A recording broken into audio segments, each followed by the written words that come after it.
Come on in, folks. I know this is a dull countdown, but it's what we have. So come on in, everybody. Have a seat.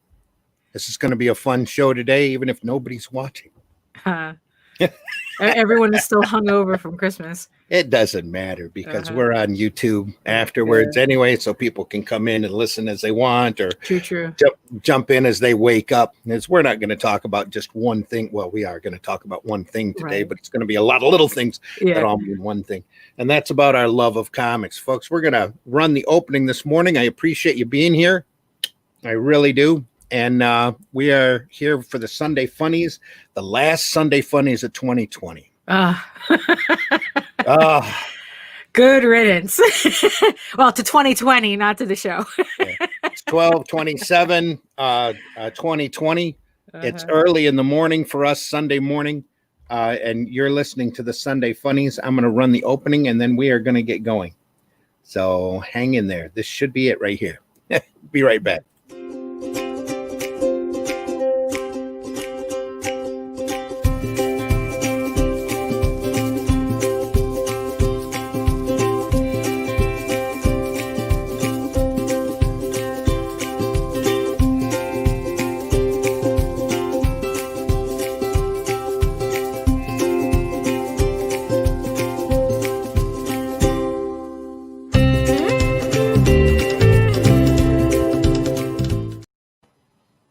Good morning to everybody out there. Hello again. Morning. I am your host, Randy Zimmerman. I am a longtime independent and alternative comics creator, editor, publisher, podcaster, everything. Done it all. And done it all for a lot of different years. Coordinated conventions, retailed for a decade, did all sorts of stuff. So we're here to talk on the Sunday Funnies, and this is going to be a special episode because it's the end of the year, and because I'm tired of social trolling. I really am.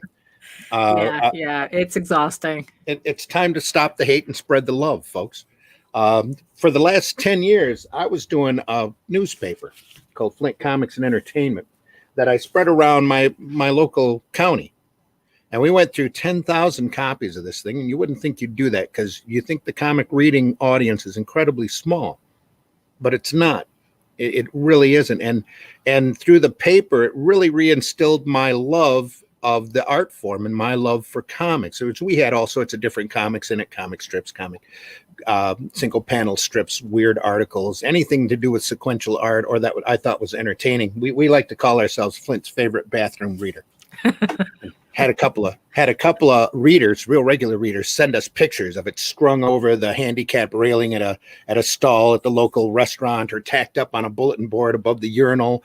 And now one of the finer Italian restaurants here in the city is like, that was everything to me. And one thing that I realized is everybody out there loves comics. Everybody has their favorite comic out there. Most everybody. There are people out there without a sense of humor. Right, true. Or who don't like to be entertained. But for the most part, there is a lot of deep love out there for this art form. And it's time, I thought it was time to take an episode. And because we are the Sunday Funnies and we focus on the lighter side of things, the more whimsical side of comics, that's our focus here. As you can see by our backdrop, not a lot of the current realism that you find in comics. We got Hot Stuff and Zap Comics and Moondog and King Comics, Wiz Comics right up above my head here with Captain Marvel. Great stuff, unbelievable stuff that a lot of people don't realize how good it is. So I figured that we would spend an episode and bring on folks that love comics to talk about the comics that they absolutely love and why they like them so much. So we're going to be positive today. If we're negative at all, I'm going to boot you. And we're going to stay. No bad vibes. No bad vibes today. This is the end of the year. This is that rare time. I saw a meme by Dave today, and I don't know if you're familiar with Dave, but they are a meme maker out of the UK. And he said, normally, this is the time of year where you're in limbo. It's that time between Christmas and New Year's where you sit around and you're just waiting for the new year to happen and you're wondering what day it is. This is unfortunately this year. That's every day. Yeah. It's been like that since March. Yes, that's what it said. Been like this since March. So we're going to bring people in and out today talking about what they love. And anytime the show gets really dull, I got a stack of books here. Daphne has a stack of books Yes, I do. Yes. there, and we're going to tell you what we love. So joining me as my co-host today is Daphne Lage. Daphne, Hi, good introduce yourself. morning. Yes, so my name is Daphne Lage, and I'm a cartoonist, illustrator, and comic book artist out of New York.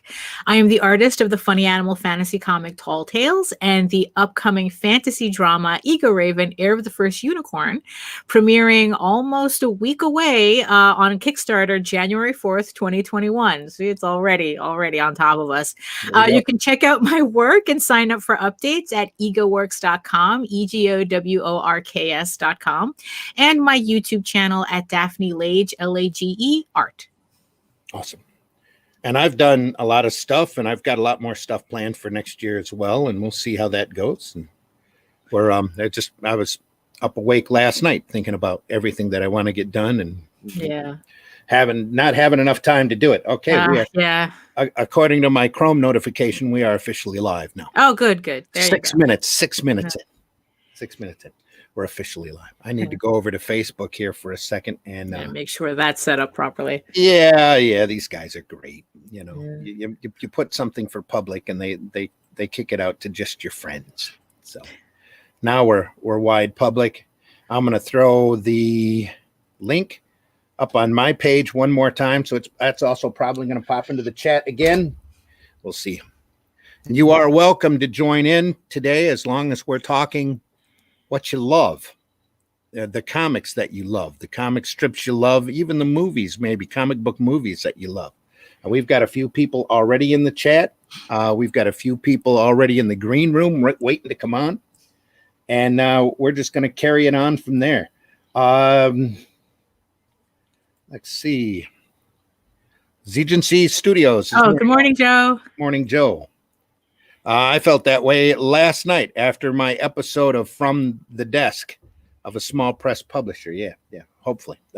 Social trolling does sucks. Yeah. Multiple sucks.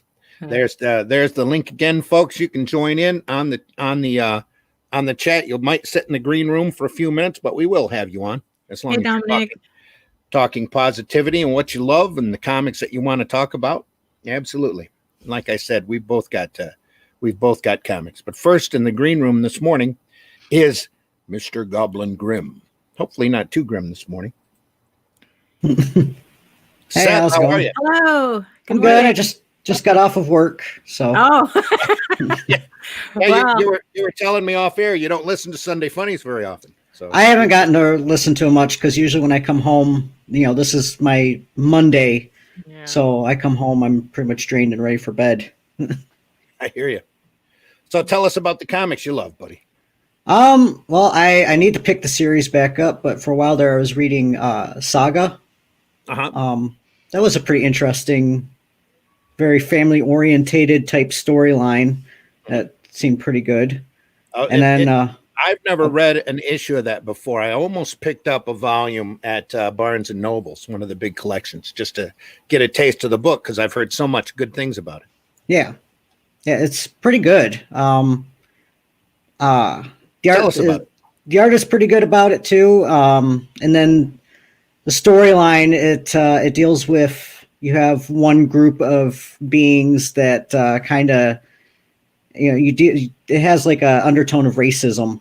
Where one group is, against the other, and somehow, despite all this, you end up with these two individuals that fall in love with each other, and the one defects from, the military that she's in to be with her husband, so that they can raise their baby together, and it takes you through all their crazy adventures of them trying to basically stay alive and stay together. Now that sounds way too serious for this program. Now, what you didn't tell everybody is that this is actually a high fantasy tale. It is. It's very, very high fantasy. And you're hitting all the realistic plot points, but we're talking what? We're not goblins, but we're talking centaurs and fairies and that kind of thing, or what? Tell us. Kinda. I mean, it's I don't know. It's kind of like spacey, outer space sci-fi with fairy tale elements from Dragons? the looks of it. I haven't seen any dragons yet, but there's like a talking cat, which is pretty cool. Liar Cat's awesome. Oh We'll, yeah. we'll both tell you, Yeah. talking cats are always cool. Yeah. The prince basically is a dude with a TV for a head. Okay. I mean, that's kind of cool. It's got all different kinds of elements kind of thrown together, and then it also has like a lot of it's got some dark humor and some adult humor, and it's just I don't know. I haven't finished the series. I'm only a couple books in, but I'm enjoying it. Well, I'll tell you that out of everything that Image has kicked out within the last decade or so, except maybe Walking Dead, that's the title you hear about the most. That's the one that everybody tells you, "Oh, have you been reading Saga?" And it's like, no. That's why I picked it up. I had a lot of friends jumping me for not reading it yet. So I'm sorry, your friends are jumping you over not reading it. But, no, but my friends tend to know what I like. So there you go. It's like, hey, Seth, boom, you're an idiot if you're not reading Saga. Come on. That, and I've been wanting to kind of relive my childhood and like pull out a bunch of my old X-Men comics and start, going through those again too. I can't tell you how much that has happened, especially for me this year, with all of the crap that's going on. You go out there and you start rummaging through your old bookshelves, looking for books that you haven't read in a couple of years. And you go, man, that was really a good book. And you pick it up and start reading it, and literally, like you said, relive your childhood through that. I almost went in that wormhole just looking for the books for the show today. Yeah. We have a vast radio audience, Seth. Sorry to interrupt you. That's all right. You might want to introduce yourself to the radio audience. Oh, okay. Well, my name's Goblin Grimm, that's my online name, but my actual name's Seth. I like to draw comics. I haven't really published anything on any kind of professional level yet, but I do have a book out, Femme Finale, written by my friend Ben Miro, and I did the artwork and everything. Currently working on a couple other things. I also do art commissions and stuff on the side. I did illustrations for a children's book, Benjamin and Rumble Chum. It's like a Canadian, cool. Yeah, it's a kid's book. It's a little like adventure with these two aunts that take their niece and nephew out on this road trip in their van named Rumble Chum, and they have a little stuffed monkey that goes with them on these journeys, and his name is Benjamin. So it's pretty cute. So I got to draw all sorts of like different scenery and stuff from all over Canada because that's where it takes place. Sounds awesome. It does, and again, talking animals. How can you argue with that? Even if it's an insect. Yeah. It counts. They count, yes, of course. Yeah, and this one also has a talking cat in it, which is nice. Yeah. It's a winner. Right there. You have a talking cat in Tall Tales, don't you? Oh, right there. Right there behind us. Right there. Remember, you're in the opposite. Yeah, exactly. I got one too in my incorporeal book. His name's Helix. There we go. So it's a trend. Yeah. Anybody in the chat right now, we do have the link up and available in the chat. If you scroll up a little bit, the links are all over the place. Everybody out there is more than welcome to come in today and jump into our green room. I will have you on eventually, if not sooner, and we will talk about the comics that you love. Today is the day. This is the show to spread the love. We're out there talking about the books that made us feel like a kid, or the books we read as a kid that we always can go back to and reminisce, that the nostalgia never wears out, because a lot of these characters are completely timeless, and that they'll not just make you feel young, but they'll make you glad that you're reading comics. Empyrean Vole says, Indy Volters. Morning, Empyrean Vole. Good morning. In the house, but not pulling up. There we are. Good morning. John Celestri says, good morning, guys. Still in my PJs. A wise choice, sir. Oh, John, you're welcome. You're welcome to come in anytime you want, whenever you want to, get dressed. And remember, you only have to dress from the waist up. So pants are optional. Just don't show us that you're not. Don't stand up. Yeah, exactly. Pops says, hello, Pops. You're in the green room already. Why are you saying hello? We're going to have you on in a second. You just keep getting up from your chair a lot. So if I knew you were sitting there, I'd bring you in. Pop says, good morning, all. Jamie Jamie's in the house this morning. Says, for me to see them, they have to be put here. Oh, I'm not sure exactly what that is, Jamie, but we are going to show examples today. I got a spiral rack. So, yeah, and we have books next to us. Yeah, exactly. Yeah. Right there, We'll ready to we'll go. do show and tell. Yeah, I'm completely unprepared, so That's all right. Seth, you just got back from work. So yeah. Yeah, Well, exactly. all my books are still in storage in the closet too. So Oh, okay. oh, at least they're in the packed up closet. nice and safe. Not Well, packed up in Tupperware tubs sitting out in the Yeah. shed somewhere. Yeah. I've had that happen. You end up going out there after 6 months to rescue them, and they got that must smell Ugh. on them. Yeah. Ugh. I still have some of those books because some of those books that I stashed back there were irreplaceable, and I should have treated better. There's no way I'm ever going to find other copies for them. Dominic says, "Morning, guys. Dominic on Facebook. Solid connection. All right, Good. cool. Good to know. Good to know. Everybody, you're welcome. You're welcome into the chat. You're welcome into the green room. Come on in. We're here to talk about the comics that we love. Seth, you got anything else? No, I was just talking about how the biggest issue that I had though as a kid was that the only place to get comic books at the time was either the grocery store or the drugstore, and they got sporadic issues. So there was a lot of storylines that I have no idea how they ended. You say that like it's a bad thing. That's part of the quest. Well, yeah, Yeah. now it is a quest because now I gotta go looking for the books in between and kind of cobble together a collection. Where did you grow up, Seth? Lewiston, Michigan. Where is that? I'm sorry. Oh, it's way up here. On hand. using that hand. It's way Yeah. up here. Yeah, we're way up in this area. I know where. Okay, I know where Lewiston is because there's a hardware chain I do work for that just opened, took over one of the mom and pop hardwares up there. Mhm. Yes, now I know where that's at. Yeah, But we're over by Fort Grayling, and That's way up north. yeah, Well, for us, I'm in Flint. I'm just barely south of Flint. yeah. Where are you now? Do you want to say? I'm in Gaylord now. It's only about cool. 30-something minutes away from where I grew up. So Okay, cool.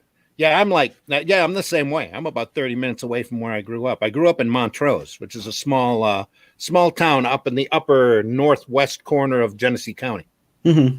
about 20 minutes out of Flint. So Yeah. now I'm about 2 minutes south of Flint now.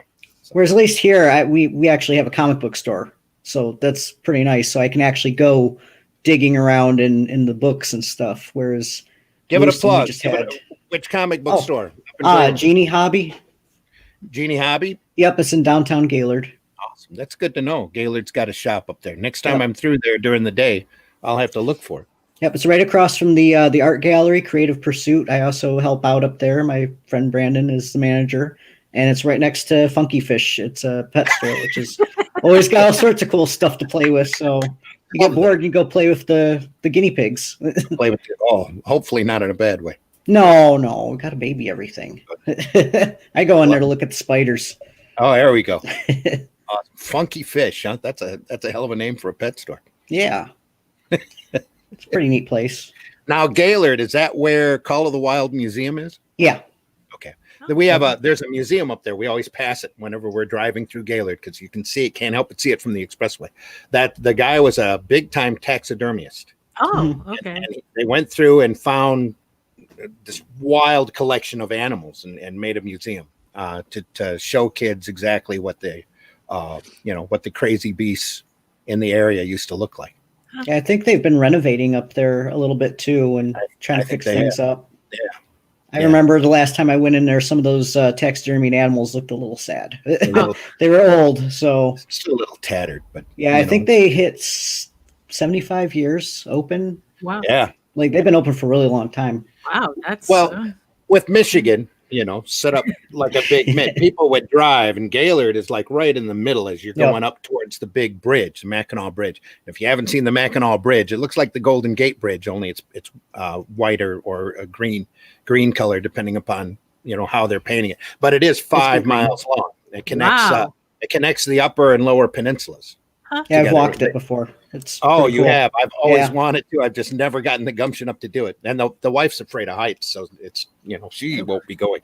And plus, the middle of the bridge is open grading, Yep. so that you drive on. So that can get a little scary at times. If you've never been up in northern Michigan, and for Varian especially, he considers anything north of Saginaw to be up north and scary territory for him. But he just doesn't go. He's I don't know what. It's nice why. up here. It's quiet. It's beautiful up there. Yeah, Gaylord and Grayling, and they have Hartwick Pines up there. Yeah. It's where they've sectioned off 50 acres of original woods. Because we had the lumber industry go through and just literally rape the state of all of the wood. And very few patches are left from original forestry. And there's 50 acres up there of original trees from forever ago. Yeah. They're huge. Oh, just beautiful. Yeah, it's amazing. But that's not comics, and I'm off the subject. I'm sorry. I've dragged us off. We're now the Michigan Tourism Board. Yeah, I'm now the Michigan Tourism Board. Yeah. Anyway, love going up there. I don't get up there often enough. So, Seth, anything else about comics you want to talk about? No, that's about all I can really think of at the I'll moment. let you go. I know you're tired. Yeah. You probably want to get to bed, and we appreciate you coming on and saying hello. Yeah, no Deeply do. problem. All Thanks right, for having me on. You're working on a story for Revolt, aren't you? I am. Yes. I'm Fairies Wear Boots is Yes. the story. It's actually so there's You don't have to give it away.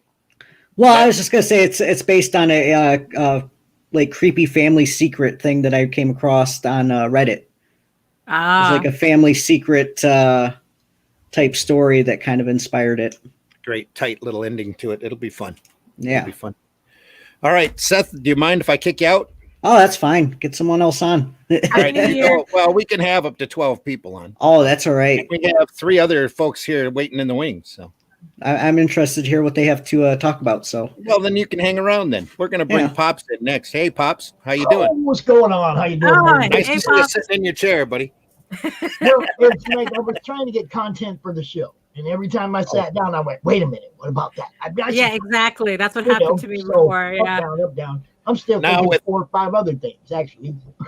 With keeping the publicity, the personal plugs to a minimum. I I don't want to. I don't want to deny you the madness, buddy. But tell us about the comics that you love. I will start at the beginning. Do you have 3 hours? Now remember, we have 2 other people in the chat, Yeah. so I already in only the green. pulled out like 5 or 6 things. So. Okay, make it Um, quick. The first comic I saw that I went, "Oh my god, I gotta have that." I was a mythology nerd when I was a kid. Okay. We had a 4th grade teacher that the last 10 minutes of class every day, she read from a children's version of the Iliad. The Trojan War, man. Perfect thing for 4th graders, right? Excellent. Excellent. Awesome. Depending on how deep you want to get into it, yeah. But yeah, it turned me into a mythology nerd. Yeah. Okay, so I wanted to read everything then. Hercules, Jason, I needed to know all of it, right? Yeah. So one day I'm in the checkout line. I guess I was about 13 or so. And we're in the checkout line of the supermarket. And I'm bored as hell. And I look over and there's my dude Thor Oh yeah. battling with the Hulk. And I was like, wait a minute. There ain't no mythology in comics. Whole new world, Oh, it's the first time you found Thor. dude, whole new world for me. Oh, that's Okay. awesome. Cool. So I Yeah. kind of went from a reader to a comic book reader. And you must have really been lost in that issue, because that was like chapter 6 of the Defenders Dude. versus Avengers battle. I went from spinner rack to spinner rack Yeah. in 5, 6 different stores. You had that quest, Seth, that that I was talking about. Yeah. That You was have to. like Yeah. this story here. It went months previous. It started Mm-hmm. like 2 or 3 months previous. And it bounced between Defenders and Avengers. Yeah, and it was 2 titles. So I'm digging through the back of all the spinner racks trying to find the previous issue. Oh yeah. Right? Love that. Okay. I That's mean, I fair. went all over the neighborhood until I found that whole story. Yeah. You know, and luckily I did. So as a kid, I got to read it. It was amazing. You know. Mhm. And But you had to read it out of order. It's like, oh, you knew the end of the story before you found the I mean, beginning of the you story. read it as soon as you got your hands on it. But then once you had them all, you read it again. Because that was the big thing for that summer. That was before event books, where you had to go through and weasel through all of these different books in order to, and you saw a little something here in that book or a little something in that book. This was an all-out war between the Avengers and the Defenders, and it's old classic superhero. And at that point, it was superhero versus superhero battles as they were fighting over a piece of the evil eye so that they can construct it all together. And they were coerced. Hey, how are you? Oh, They were coerced by Loki and Dormammu into chasing after this the evil eye, man. This MacGuffin, literally. Yeah, the evil eye. And they had to fight with each other in order to grab that piece. And that book that Pops has is the last part of that story. It was I remember that as a kid too, because I was the same way. There was 2 weeks apart probably between Avengers and Defenders, and you were waiting. And I knew New Comic Day was Thursday for us, and I was there at the rack. You were on it from the beginning. See, I came backwards on it. Oh yeah.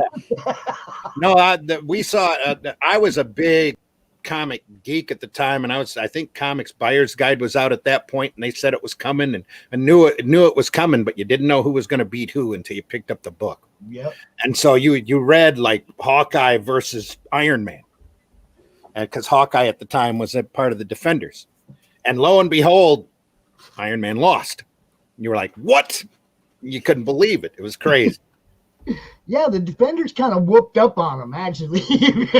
Yeah, well, at the time, the books the Avengers were such a hot item that crossing over with the Defenders was just going to help the sales. Plus, everybody was asking for the fights anyway, because back then you would spend time at school or whatever arguing over who would beat who, Hulk versus Thor, or whoever versus whoever. Who do you think will beat who in a fight?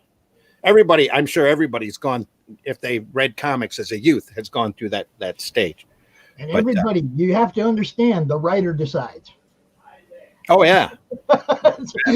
It doesn't matter what your opinion is, the writer gets to write that story. So. Yep, absolutely. So I became a Defenders fan, obviously.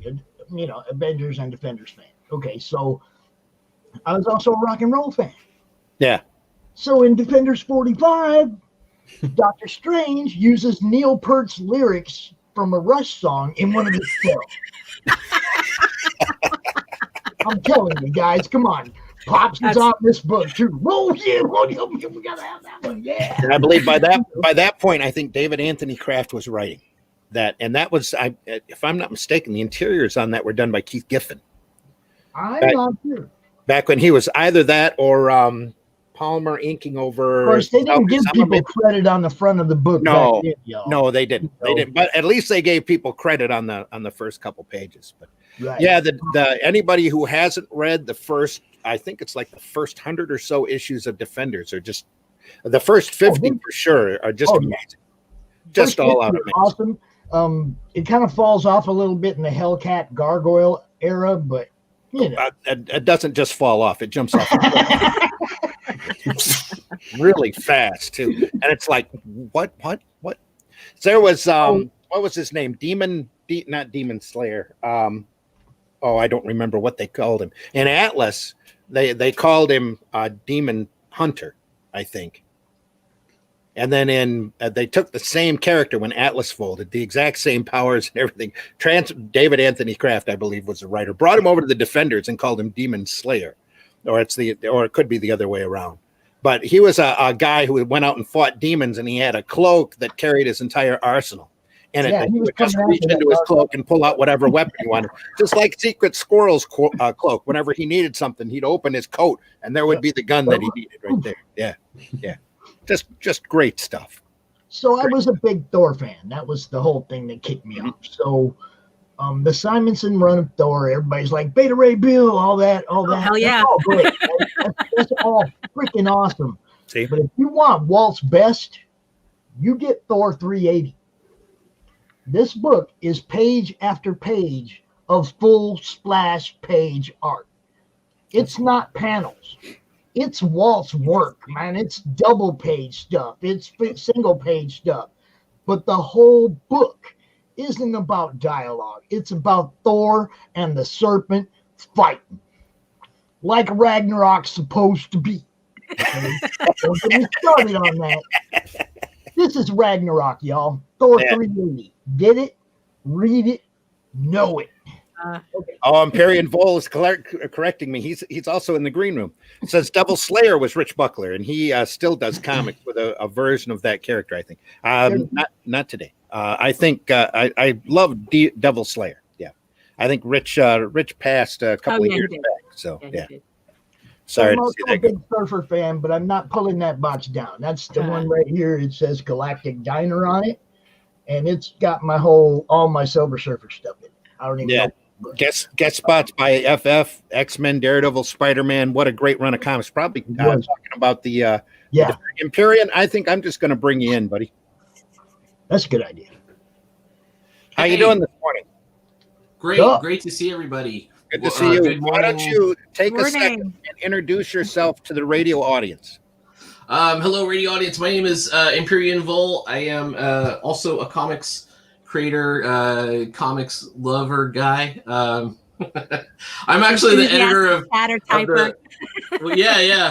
yeah, and I'm the editor of the holiday anthology that Stinch Wackbacker showed a while back, a couple of months ago. And he brought me over to this place. I've been following this channel ever since. It's great. Thank you very much. Thank you. Yeah, I'm a huge fan. Good. I tried to miss an episode.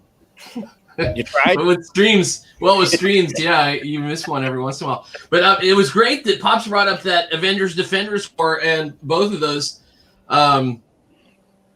I think everybody that got into comics was a big mythology fan. I was too. I was totally into the Doll Heirs mythology and the Edith Hamilton book when I was in elementary school. I thought that was the coolest thing, and it was just an instant segue, right into comics from there. You were. See, that's what happened. I went from reading real books to reading comic books. Oh, come on. The real literature. Yeah. Yes. Comics are the real literature. Come on. Yeah. Oh, yeah. Mythology is real. Come on. That's real books. That's like word books, not picture books. I think it was Stan Lee that first said that the modern comics, now are the modern mythology. Oh, yes, it is. I believe that. Yeah, I totally believe that. And the story tropes and all of that stuff is the same. And actually, it's kind of interesting that Pops brought up that exact picture. So I've got here. This is that same one, that same cover. There you go. And I did for Indie Comics Team Up. I did my version of it with my characters. It's the exact same cover. Awesome. With my dudes. I know we're not supposed to promote our own stuff, but it was just a total coincidence that you picked that one because you could only pick one for Bronze Age for that challenge, and I did the exact same cover.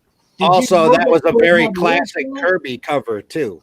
Yeah. I love that one. Back when he was doing covers for everybody. Go ahead, Pops. Did you know it was a dedicated to Rush book? No, I didn't actually. I did not catch the There's Rush a little connection. square box in there on that panel where he does the spell, and there's a little square box I think dedicated to Rush, Neil Getty, and Alex. Wow. Little And that would have been early on, early on to do it too, which is cool. 70%. Well, I keep getting surprised by things that I find in comics that I did not expect. They're like, what year was that? And you have to go back and 1982, Yeah. The album came out in 76, so it had to be after that. Yeah. I think of Rush as being a somewhat modern, 80s and 90s Come on, band, man. of course. 74, dude. 74 is their first album. They had good years all the way through, of course. They had good albums. Last concert I went to. The other night, in fact, actually just last night, my favorite thing, and Randy had said, what are your favorite comics? What are the ones? And my favorites are Legion of Superheroes, which are the ones in the 30th century. They're teenagers.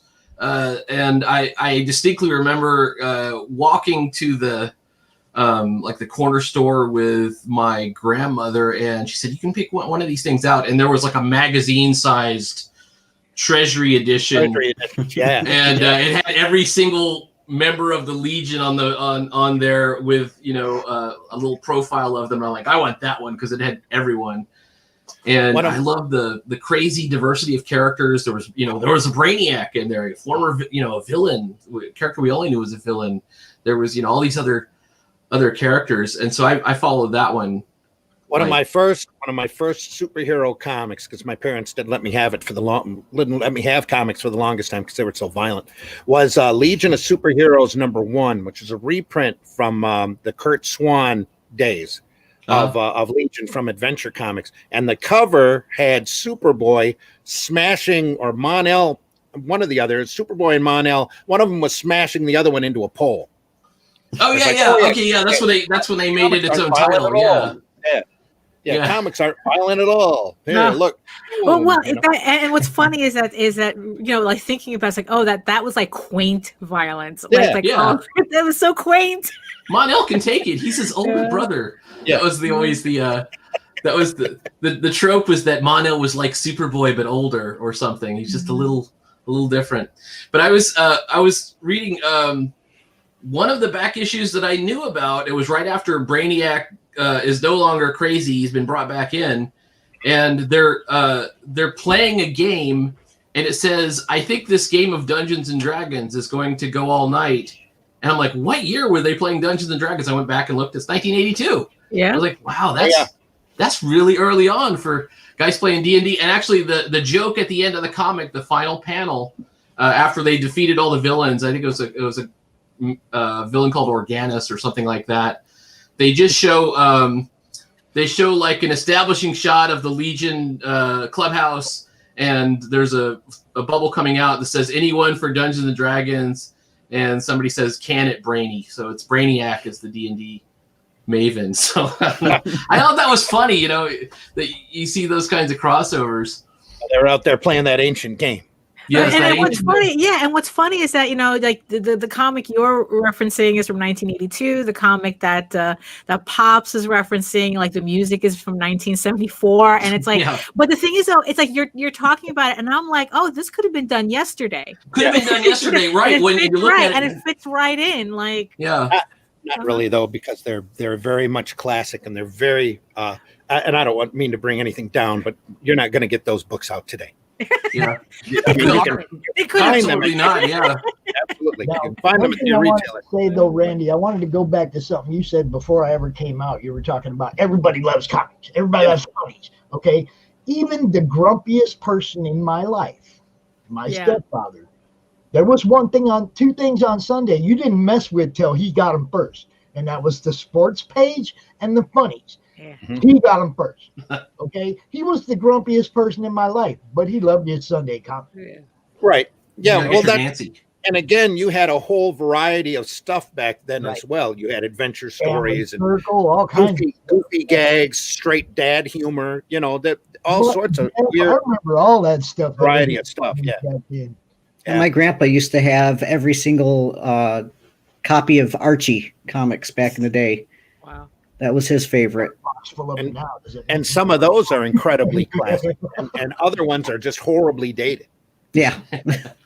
I love the Archies. I get the I only get them around Christmas, but I get the digests around Christmas because I don't know. It must be is it a tradition? Is it just there's one right there. Whoops.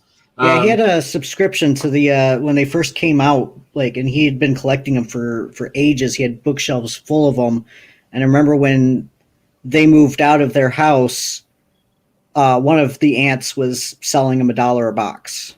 Wow. Yeah, I kind of wish I would have rescued some of those.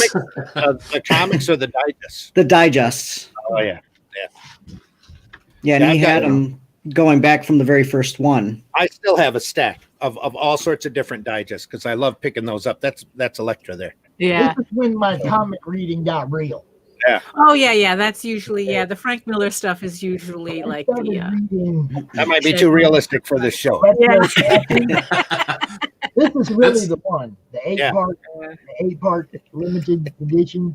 That's when it got too serious for me, man. Yeah. That's what I'm saying. That's when for me comics got real. That's when it got real. When I started reading Electra, I love Electra now. Well, that initial Daredevil issue 168, I think it was, where Miller does the first time Electra's introduced. It's such a phenomenal single issue story that hits every bit of drama. all the way down, every count, right to the, and I believe the that issue ends with Daredevil at a pier, literally on his knees, crying, if I'm not mistaken. The recalled issue. It's an amazing piece of work. This one's the one that was recalled because she doesn't have no. In a silhouette shot, she doesn't have a panty line. I might have to dump you, Pops. No, just kidding. We're here to talk about fun. Yeah, well, I guess that could be fun. Well, they just recalled that one. There's only like 500 of them out there. All right. Right now, I want to pull in Joe. Oh yeah. Oh, no, dude. We're talking about the more lighthearted and whimsical side of comics. Hey, we were talking about fun. Okay, the 2 best comics of 2020 coming at you right now. Oh, okay. Oh, there we go. Number 2 and 47 Furious Tales by William Samuel Quinton. Yeah, okay. 2 best books of 2020 right here. Get on them. They're great. I ain't gonna tell you why. They're just good stuff. Right now, we're gonna add to the stream, Joe. Joe, how you doing? Here you come. There we are. Oh, how's everybody? Good morning. Good Morning. I got a stack behind me, so I kind of like was rushing when you first said it's like anybody could come on. It's like I don't have everything here at the house, but I do have a few things that I could mention real quick.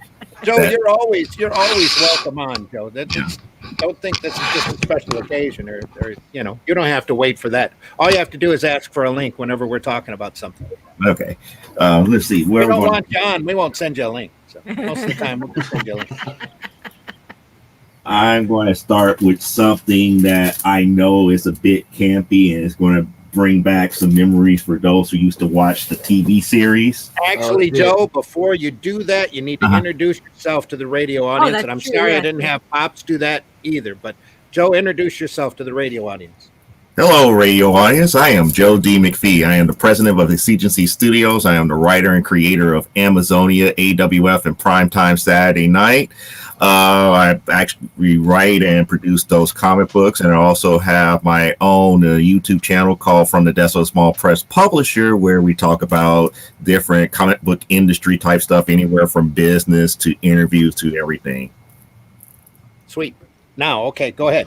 Now, as I was saying, if you love the old school campy TV series and everything, you might want to pick up this series because it brought back some nostalgia here.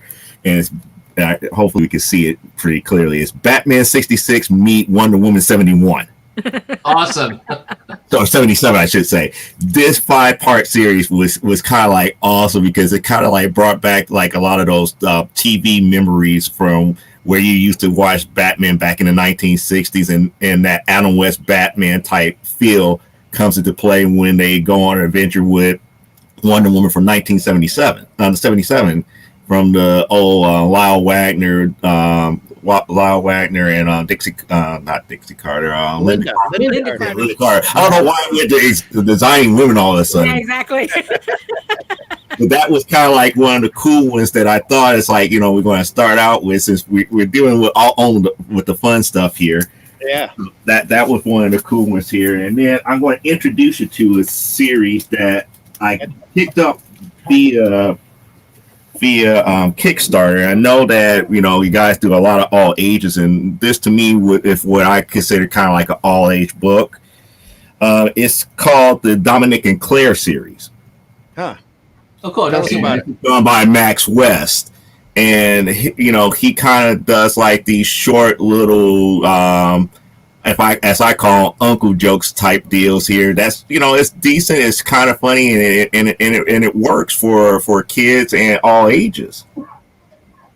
And there are talking cats. Yes. More talking cats, yeah. One talking cat and everything, and like one of my favorite strips up in here, if I could find it real quick.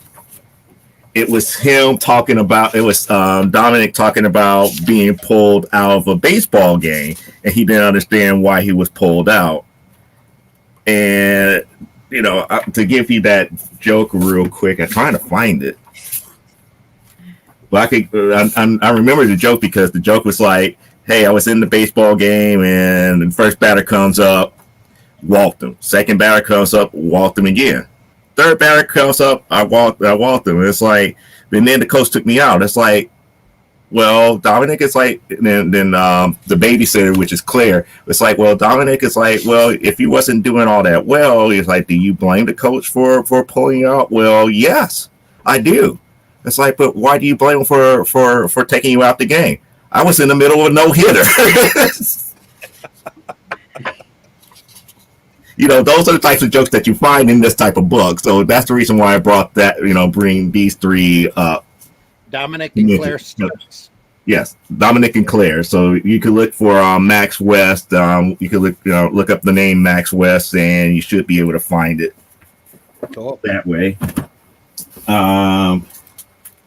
Some of my favorites is like I like kind of like the John Byrne run of Fantastic Four. Uh-huh.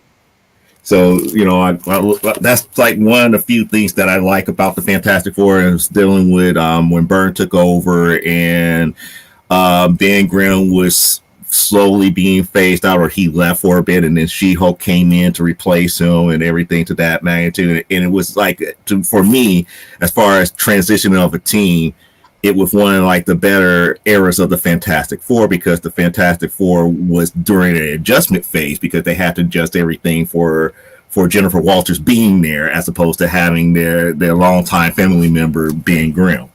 Mm-hmm.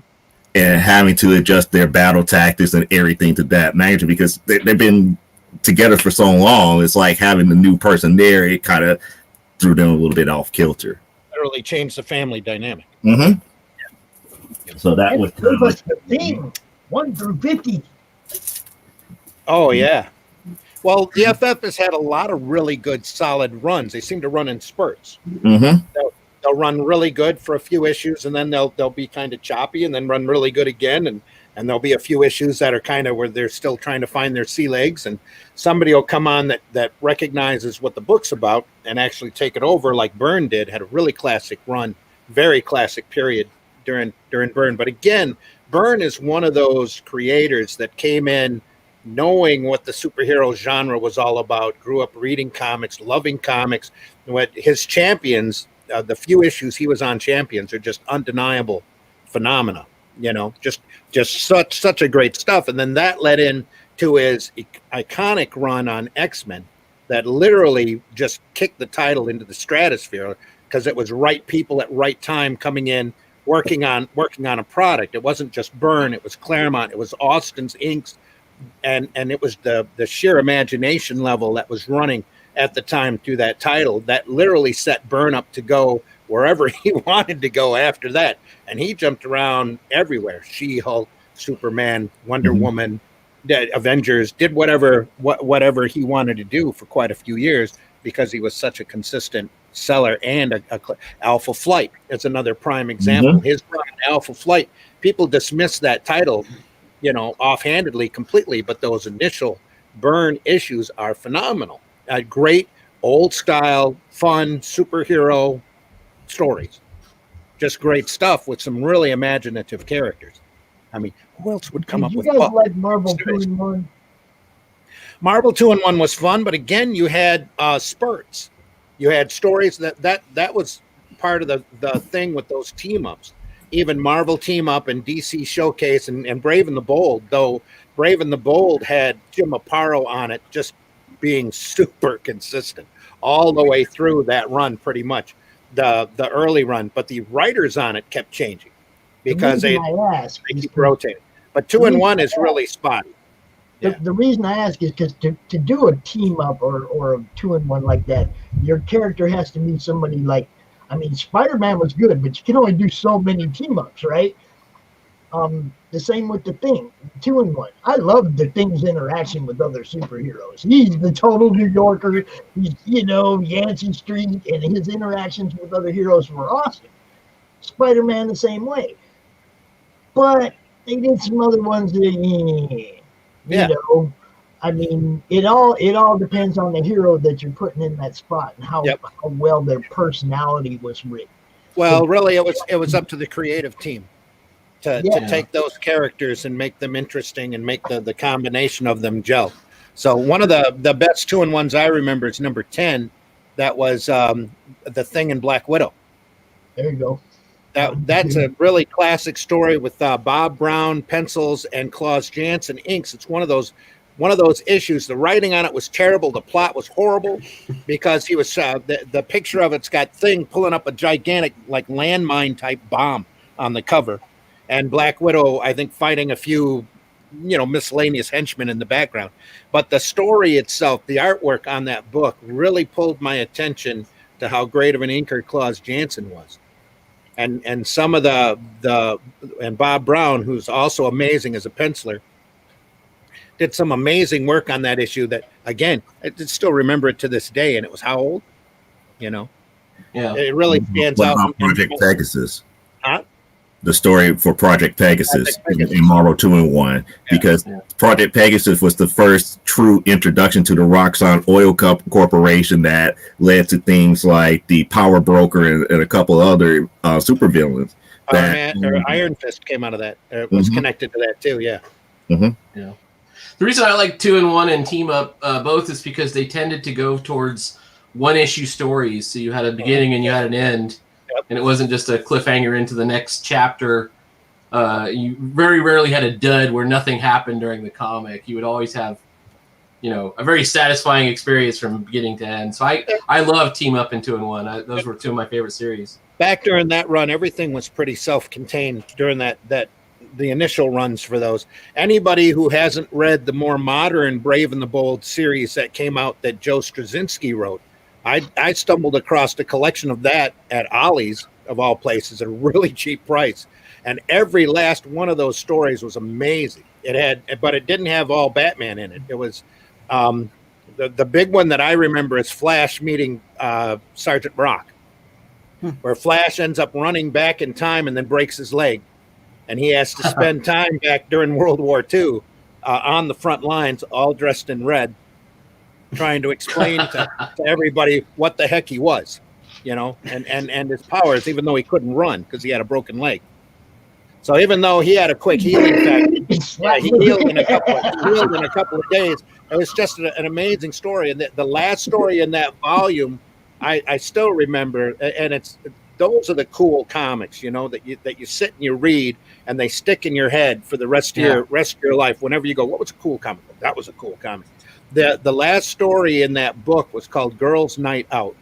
That was about Batgirl, Zatanna, and I want to say Power Girl or Huntress. There were three girls Wonder Woman, I believe it was, that all went out on the town at night. And Batgirl's up walking around. This was back when Oracle was around. And they all have a night out at a nightclub. Everybody displays their powers. It's a nice little tight story. And then the story ends with Oracle waking up and crawling out of bed into her wheelchair. Mm-hmm.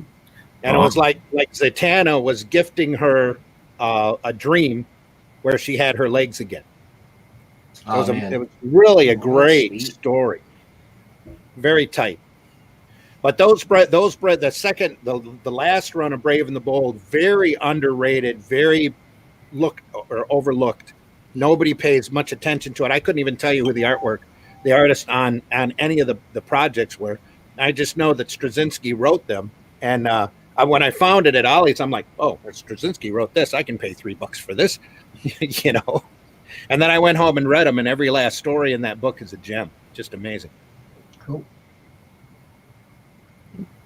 Sorry to bring up that pregnant pause, everybody. Hey, you're listening to the Sunday Funnies out there. We're heading towards the top of the hour. We want to welcome anybody out there listening to us on Indie Volt Radio. We are so happy that you're out there listening. For us, it's very early Sunday morning. For you, it's probably Sunday afternoon or maybe even Sunday evening. We deeply appreciate all of you listening. I'm your host, Randy Zimmerman. My co-host is Daphne Lage. We are here with Goblin Grimm Seth, with Joe D. McPhee, with the Empyrean Vole, and Pops Van Zandt. And we're talking about the books that we love. Now, I got to get on Pops a little bit. You're a mythology fan and you did not pull a Wonder Woman book. How can you not? Mythology within itself. Is that volume one? Mythology. It might not be your type of mythology. I mean, you have the classic Greek mythology in Wonder Woman. So, that's one of my favorites. That's been one of my all-time favorites ever since my grandmother got me into it. So, okay, Joe, I'll tell you. if I had walked up to that spinner rack and Diana Prince had been dressed as an Amazon and not in the red, white, and blue, that might have got my attention. Yeah, but it would have been against Comics Code Authority. I was as progressive and liberal a kid as you will ever imagine. I mean, I grew up, but I was against everything when I was a kid. So it had red, white, blue on it. I went. What archive volume is that, Joe? This is volume 2. I need to find a volume 1. I need to actually find a volume 1, but I get this volume 2. I wasn't a huge Captain America fan either. I'll tell you what, very handy. I've got this book that I also picked up at Ollie's very inexpensively. In fact, I took the price tag off of it because it was so low. I think I paid maybe $10 for it. But this is normally $22, and it covers her career during the pre-war years, which wasn't a whole lot. Well, this goes all the way through 45, so it covers her entire war years up until almost until Marston passed. But it's an incredible book. There are three volumes of this style of book out. One covers Wonder Woman that's yellow, one covers Superman that's blue, and one that covers Batman that's red. And it covers everything up to through the 40s, pretty much through the mid 40s. And pulls out their best stories, and it's really, and like I said, it's really thick, and it covers a lot of the Wonder Woman tales are there. The Peters material, I don't think there's a better collection of Peters material out there, unless you go out and you find the original. They did a collection back in I want to say the late 60s, probably mid 70s actually, of Wonder Woman that Gloria Steinem did the foreword for. I think I've got a copy of it back on my bookshelf somewhere. But she did that on purpose and put that collection together on purpose, because back then Wonder Woman had been stripped of her powers and was pretty much Diana Rigg from the Avengers. And she's like, no, that's not the Wonder Woman you want to see. You want to see this Wonder Woman. And she did up a whole volume. DC kind of apologized and got her back in the costume and powers pretty quick. Yeah. There it is. Poster is right here on the wall next to my chair. My show sign. Oh wow! Yep. Right, show sign Wonder Woman on the wall back there. At least HBO Max had everybody running through their collections.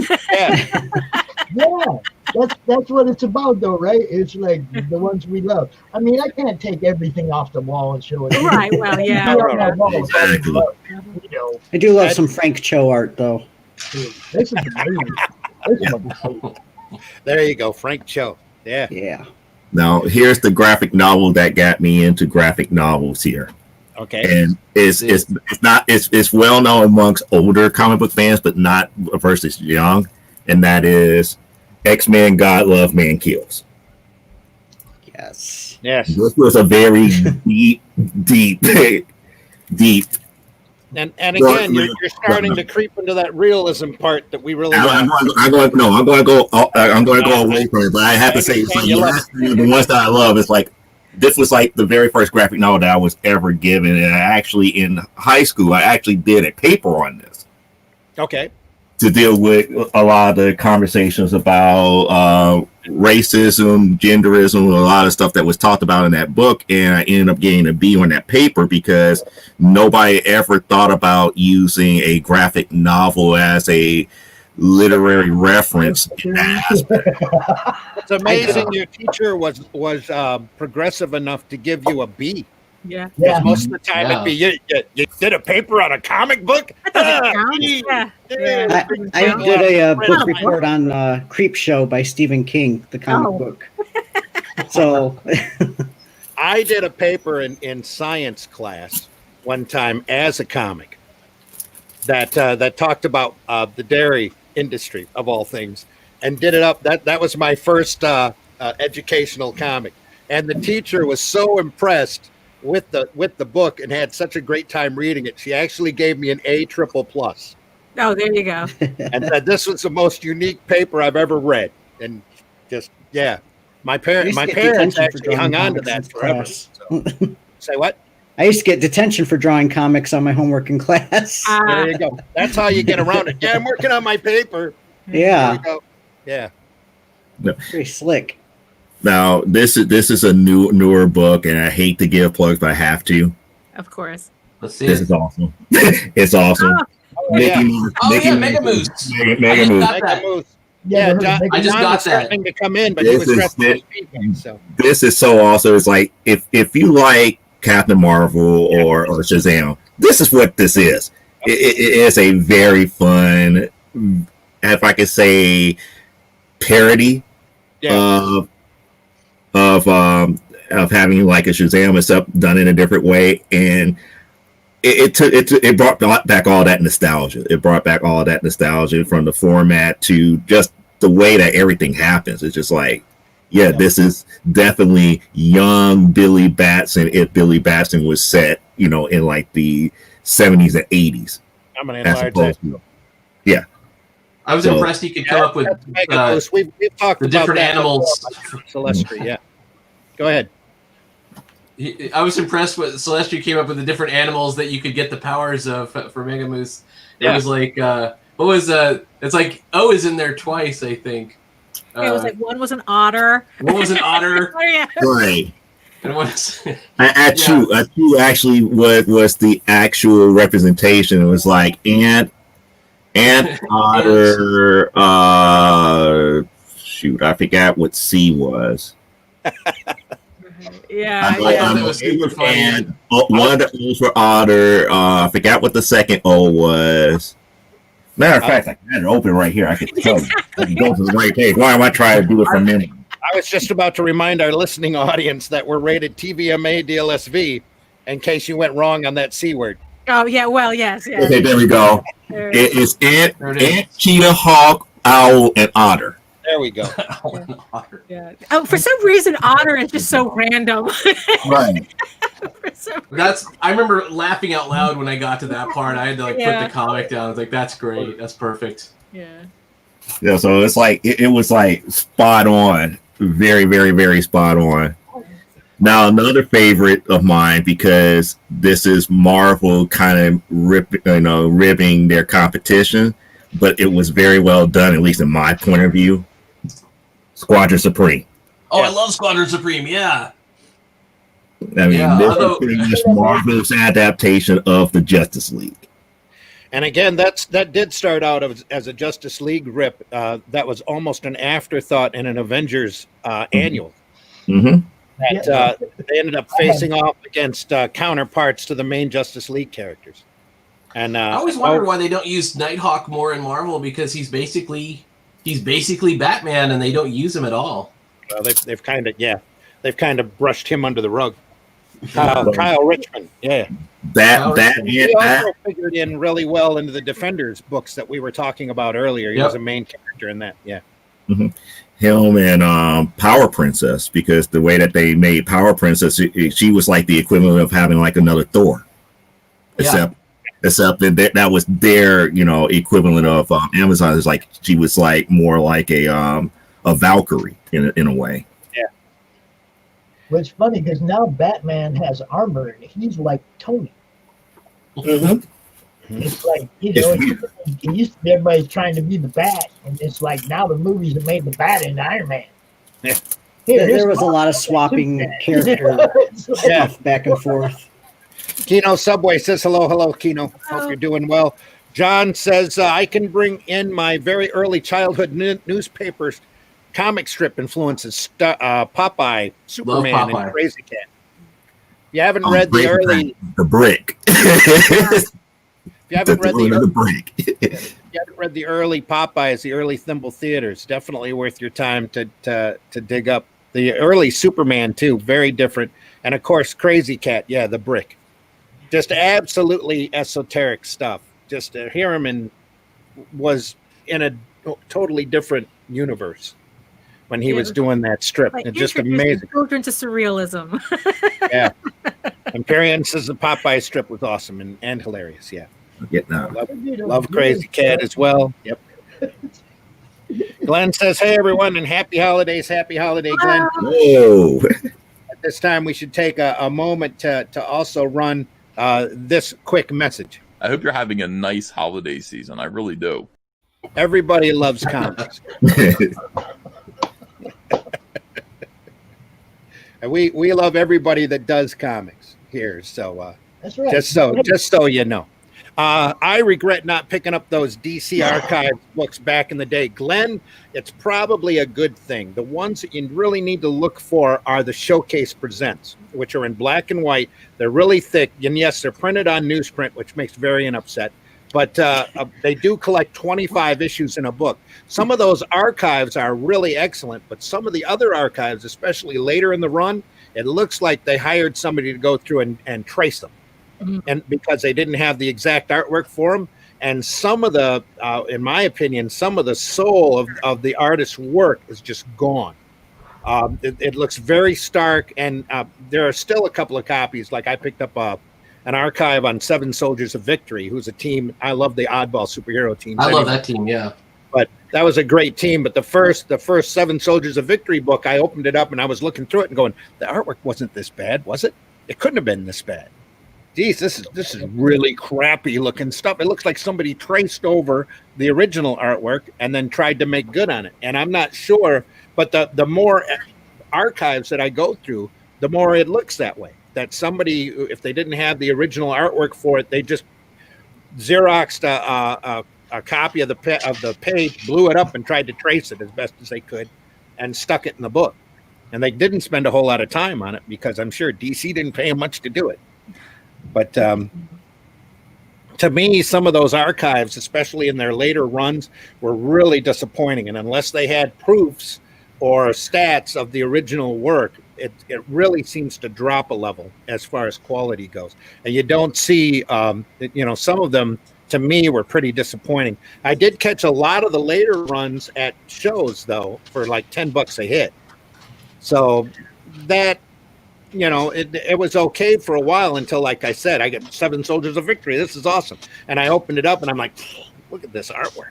There were a couple of episodes in there that were awesome because every character was like Justice Society. Everybody went off on their own adventure. But a lot of the other pieces were just really depressing to look at. Very disheartening. And I'm not sure if it was the original artist or if somebody had gone through and traced it. But those Showcase Presents, if you ever find that, even the worst title of those Showcase Presents, you get such a large chunk, and the Essentials are the same way. You get such a large chunk of that character that there's bound to be some gold in every book. Even if it's a character that you're not. For example, they kicked out an Elongated Man Showcase Presents. I'm like, Elongated Man? That's weird. That sounds odd. I picked it up, and most of the book was like Neil Adams and Dick Giordano and some beautiful quick writing by Denny O'Neil, and it's just really top-notch stuff. It's like, oh, well, of course, that's why they did that book. It's because there's a lot of stuff there that is overlooked. The really obscure teams, and I mentioned this in chat about Seven Soldiers and All-Star Squadron, which I can't remember the one that had the Quality Comics characters with Dollman and Black Condor. Freedom Fighters. That was also, I like the C-list superheroes Bob for some reason. Showcase Presents. Right yeah. Bob, someday I'll do a tour of the basement. I'll show you what's behind that sheet. That'd be Behind fun. the curtain. That'd be fun to see. There we go. Yeah, Secret Origins. Yeah. Secret Origins is a great series. Those old digests are good, but anymore I need a magnifying glass to read them. I'm telling you, I could go in every drawer or every box and pull out something that's, something you guys bring up. Every time you bring something up, I could go pull it. Well, you were talking about Simonson earlier, and here's a book I picked up for if you can see that, $1.99. Whoa! At Ollie's. This is the gold collection for Manhunter. Yeah, I knew as soon as you put it up there what it was. The whole run by Simonson and Goodwin. Goodwin, again, if you ever find anything written by Goodwin, it's amazing. All the way through his Warren days. So he was an editor at Warren magazines, did a lot of short story work, worked at Marvel for many years, worked at DC as an editor for many years. This is Simonson literally at his rawest. Yes. And that DC is going to be reprinting this, probably not with the gold foil cover, But they are going to print another collection of this, I think, next month or so. But if you have not read the Paul Kirk, the Walt Simonson, Archie Goodwin Manhunter, just amazing stuff. This is one of those books that I cut my teeth on. They created a bunch of comic book awards back during the mid to late 70s just so that they can give that to Manhunter. You know, it was one of the first books, one of the first properties also that DC actually subcontracted out to a separate printer because they didn't think they could make any money on the reprints of the title. And there was a separate printer that went through and did one run of the entire series in black and white. And that is, and it was large size too. It was large paperback size that I've got back here somewhere. But that is amazing to see because, again, not just Simon. This is Simonson just as he was becoming a professional. And Goodwin and him decided that they needed to do a story. Goodwin liked this stuff. And there are times when you have, and I can blow that up. Yeah, blow it up. There are times when he has, this is where he started the word balloons bleeding out from the panel that you see a lot of Thor. This is where Simonson really honed his technique. And there are, suddenly people are talking to me on Facebook, apparently. There are times, look at that page and all of the panels that are on it. There's 4, 5, 6, 7, 8 panels on that page. There's another page in here that's been notorious for years that had 16 panels on a page. Holy cow. Look at that, that layout breakdown. Yep. Mm-hmm. Just over here, just amazing. Even the montage here shot is just phenomenal, even though it's badly colored up there in the corner. I hope they correct that when they reprint it, because I don't remember that being that dark. But then again, if you've never read Manhunter, this is one of the first really solid reboots that they did on a character that I loved. You know, that every story, it started out as a backup feature in Detective Comics. And then for the last issue of Detective that Goodwin was editing, though he was writing the backup story in Manhunter, they did the entire issue where Manhunter crossed over with Batman, and they ended the story for the character. Pretty much ended it. There's been one more since then. After Goodwin had passed, him and Simonson were talking about doing an epilogue story. And they ended up doing it, and they reprinted it, or they printed it here as a Manhunter: The Final Chapter. And the story is amazing because, like I said, it was done after Simonson passed, or not Simonson, after Goodwin had passed, and Simonson did the entire work silent. Oh, wow. With no word balloons. But they had plotted out the story before Goodwin had passed. So it was really the last collaboration, the last Manhunter story, literally. So it's very, very, very good work. If you ever get a chance to see that, definitely pick up Manhunter. I don't know the character too well. I remember him in the Golden Age, that one trade paperback series they did at DC, and they gave Manhunter this kind of starring role where he's, you know, a pivotal character in that. And I'm like, is he some kind of Golden Age character that I missed? Yeah, he started out as a Golden Age character where back during the World War II, it's actually created by Simon and Kirby. That he was a big game hunter that when World War II started, he decided to start hunting man. So he was out there hunting the Germans and spies and that kind of thing. And the way the story goes, and I can give you a quick capsulation because I love this story so much. After the war ended, Paul Kirk tried to go back to big game hunting. And he had his sights on a bull elephant that was charging at him, and he couldn't pull the trigger because he'd been out hunting, you know, men this whole time, and he couldn't take a shot at an innocent beast. So the bull elephant ends up running him over, and then he gets picked up. He gets picked up. His remains pretty much get picked up by a scientific council who take him and freeze him and fix him. Basically, they bring him back to life and give him, and this was I'm not sure if this was before Wolverine or right as Wolverine was coming into vogue, but they gave him quick healing properties. So the only way he could die is if he was beheaded. But in the meantime, Well, they fixed him. The scientific council was trying to fix the world. At the same time, they were going through and trying to influence things, and politically through the world. In the meantime, they took Paul Kirk and they cloned him, and so they bring him out of cold storage, and they explain to him that they're a scientific council that's trying to change the world for the better, and that they have an entire army of himself that they want him to train. And so he goes through and starts training them, and he's getting ready to go off on missions for this scientific council. And he realizes that these guys weren't out to fix the world, they were out to rule it.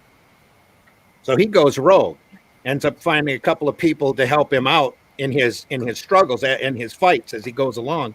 And it's literally him versus an entire army of himself. As he's going through and trying to convince the world that the scientific council actually exists. That's like a Christopher Nolan movie. That sounds awesome. Oh, I am really totally cool. I am. They have DC at the time. I don't know if they still have any or not, but at the time DC had so much respect for Goodwin that when he passed, they literally refused anybody from doing the character. Wow.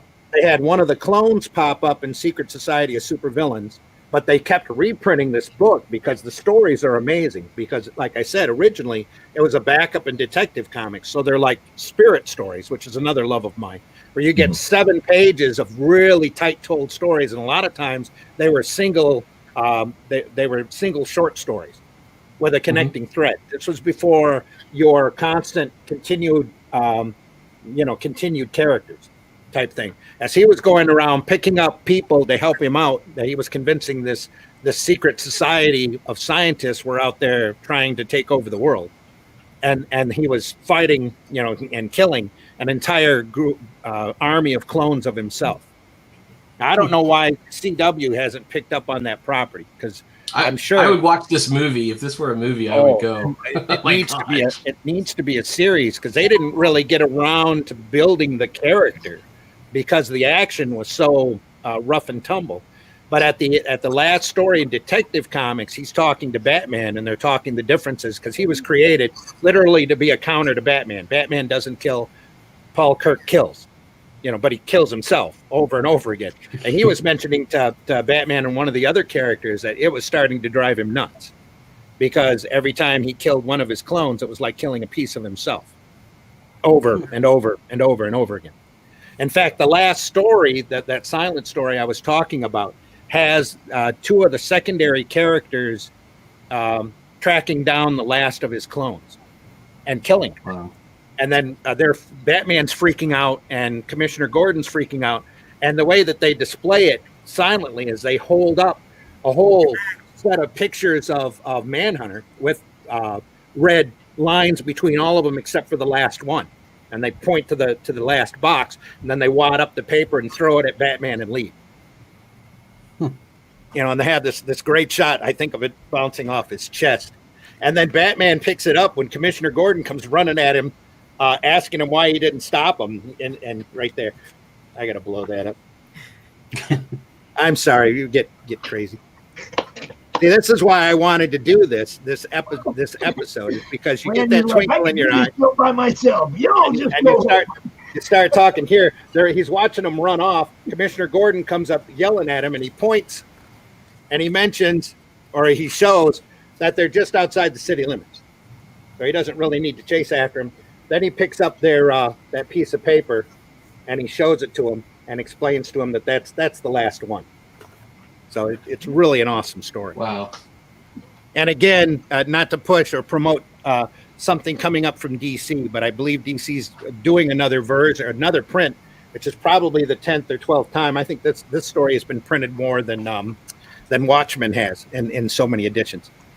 John's holding up something. I think he's probably trying to show us some of his comics. For anybody who wanted to know, the East Coast equivalent to Ollie's is probably Books A Million. So we have ones around here too. Oh, okay, because we don't have an Ollie's. Yeah, we don't have one local, but Ollie's for a while, and I don't know if that's the same for Books A Million. Varian tells me he's got one down in Detroit that they're kind of like that. But Ollie's went in and bought the overstock on all of the Marvel and DC warehouses a couple of years back. So they were offering books, like I said, books like this for $1.99. So I went through the local alleys, just like I used to quest through the old spinner rack, looking for this book. I bought probably 12 or 13 copies of. This is the last one that I have, because I handed it out to people for a few months. Going up, you ever read Manhunter? You need to read this book. Only cost me $2. You'll read it, you'll love it. You know, Absolutely. that kind of thing. Because like the name of this episode, you have to spread the love. Yeah. You know, you got to go out there and tell people about why this art form is so important, or they're gonna just shrug it off or call it kiddie literature or whatever. Or they'll just say, "Oh, I see the movies. I watch the movies." Yeah. You know, and it's like, it's not the same thing. Exactly. I read the wiki page. I know all about it. Got it. I'm going to bring John Celestri. And John, how are you? Thanks for joining. Hey, There you John. go. Hey, happy holiday. Well, it's not New Year's yet, and it's past Christmas, so, but happy. Happy holiday. It's the uncanny valley. Yeah. Here we are. John, you were trying to show something earlier, and you were in the green room. What's up? Well, I was showing you. Oh, I'm sorry, know- John. I have to interrupt you first. I need to have you introduce yourself to Yeah. the radio audience. Okay. I'm John Celestri. I've been an animator for 45 years, maybe even longer now. I've animated on Star Wars Holiday Special, both doing Boba Fett, the Bounty Hunter. I worked on Rock and Rule, the Dragon's Lair, Space Ace, Batman, He-Man, She-Ra, and I was a comic book artist as a child. You know, that's what just started me off. But I'm doing now comic books for myself, and with all ages and even adults. So I'm bringing all that I know into my present work, and I'll just keep on going. Yeah. And so that's it. John, you were holding up something earlier in the green room. Yes, this is one of my first influences is Popeye, Yes. the Seeger Yeah. Popeye. Yep. Not what's happened, because remember, I grew up in the early 50s. Well, I grew up. I was born in 1949, so I grew up with Popeye the sailor and the Seeger Fleischer cartoons. I grew up with Superman, but in the newspaper, we're talking about the original type of Superman, not Yes. what it became. Uh-huh. And then also, I when I started getting really interested in comic strips and newspapers, then I discovered Crazy Cat. Yes. You know, these are my three influences of what I am today as a comic book creator, because they have different elements that are not about being, trying to beat one superhero versus another superhero, and what's the dark side of this character, and what kind of villain is this and that. These were based on heroes helping every man, and what people were going through back in the 1930s and 40s and 50s. And it's a different thing. Yeah, the heroes were meant to be helping the ordinary person in their life. Mm-hmm. I mean, Superman was taking on who would call industrialists, capitalists that were really squeezing the working person. Popeye is a very urban, rough and tumble character, and there was a lot of fantasy in it all. And so all of that, and then Crazy Cat is total fantasy. I mean, actually, you don't know if Crazy Cat is a guy or a gal. It was never specific. So these are. So I was influenced by this as a very young age. This is the seeds that came into my being creatively, and so this is what influences my point of view as to what makes for a good comic. I mean, you all as a child, that's what you're hearkening back as to what you enjoy. What I find, and I'm going to throw this in, that element is missing, has been missing for the last 40 years in comics. And in comic books, Newspapers, forget about it because that's gone. But these were all newspaper materials. This is what people had coming into their living rooms on a daily basis. There you go. The Marvel family, all of that. That's fantasy. That's whimsy. Crazy Cat is whimsy. Captain Marvel has whimsy. Superman has got all of the superpowers. There you go. You got your superhero. And then Popeye has got all kinds of fantastic stories. Oh yeah, they're all here. The Marvel family is fighting against the Crust Cracker. Yeah.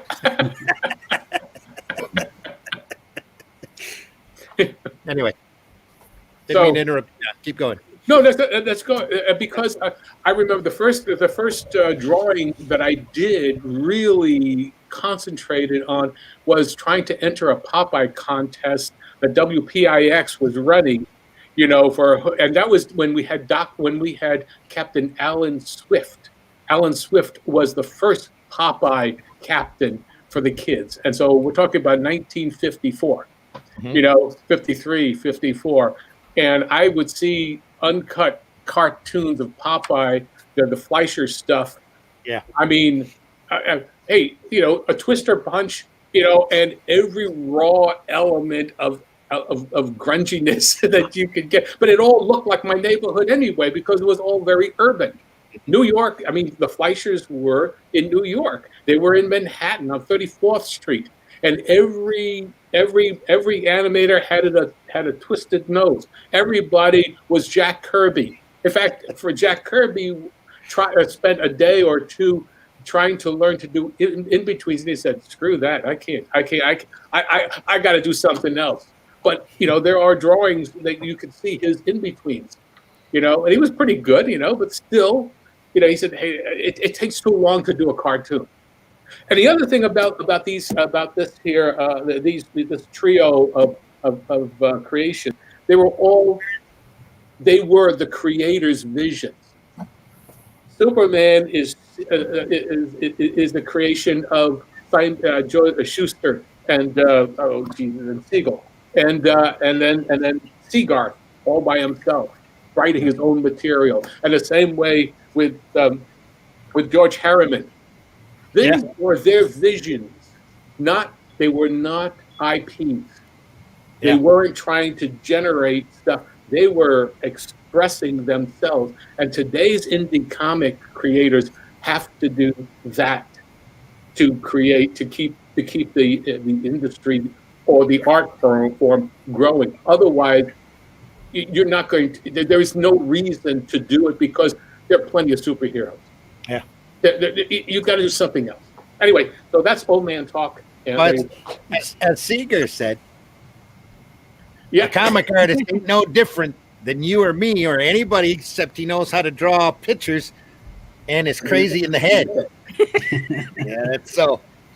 That needs to be on a shirt. I would definitely wear that shirt.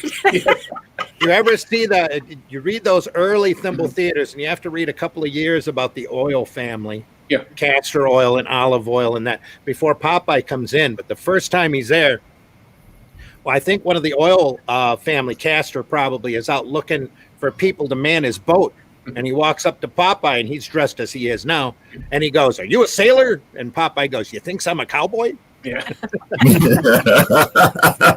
And and from there on, Popeye just took over. In fact, he didn't take over for quite a while until because he was still just the hand, And then there was a competition between what was it, Castor? No, what was Ham Gravy?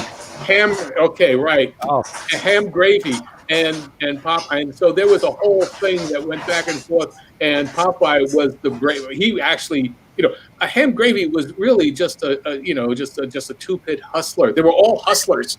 That's the thing. They were all grifters looking for stuff, and everyone was a crook going in for the almost like real life. What was it? The treasure map.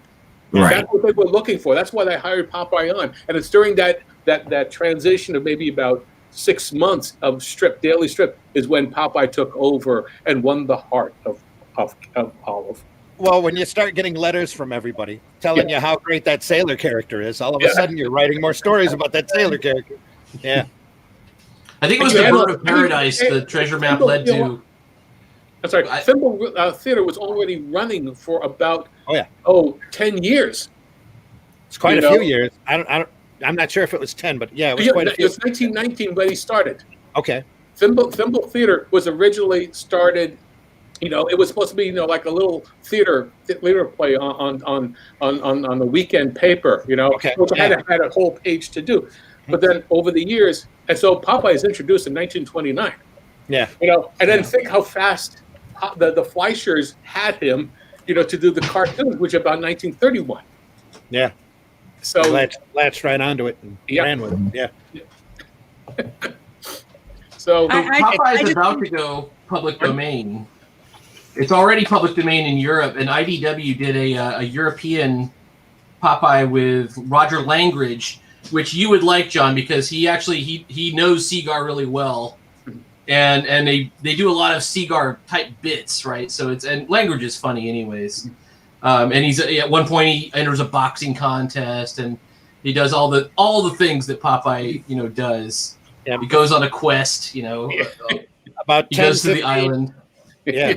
About 10, 15 years ago, Fantagraphics reprinted the Thimble Theater strips from about one story before Popeye came in. mhm.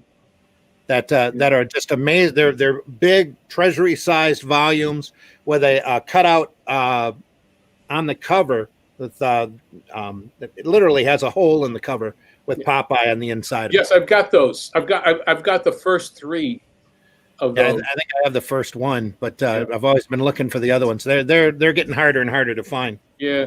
Well, I found them. I found them when they first came out, and I said, "Oh, let me get those." And I said, "Oh yeah.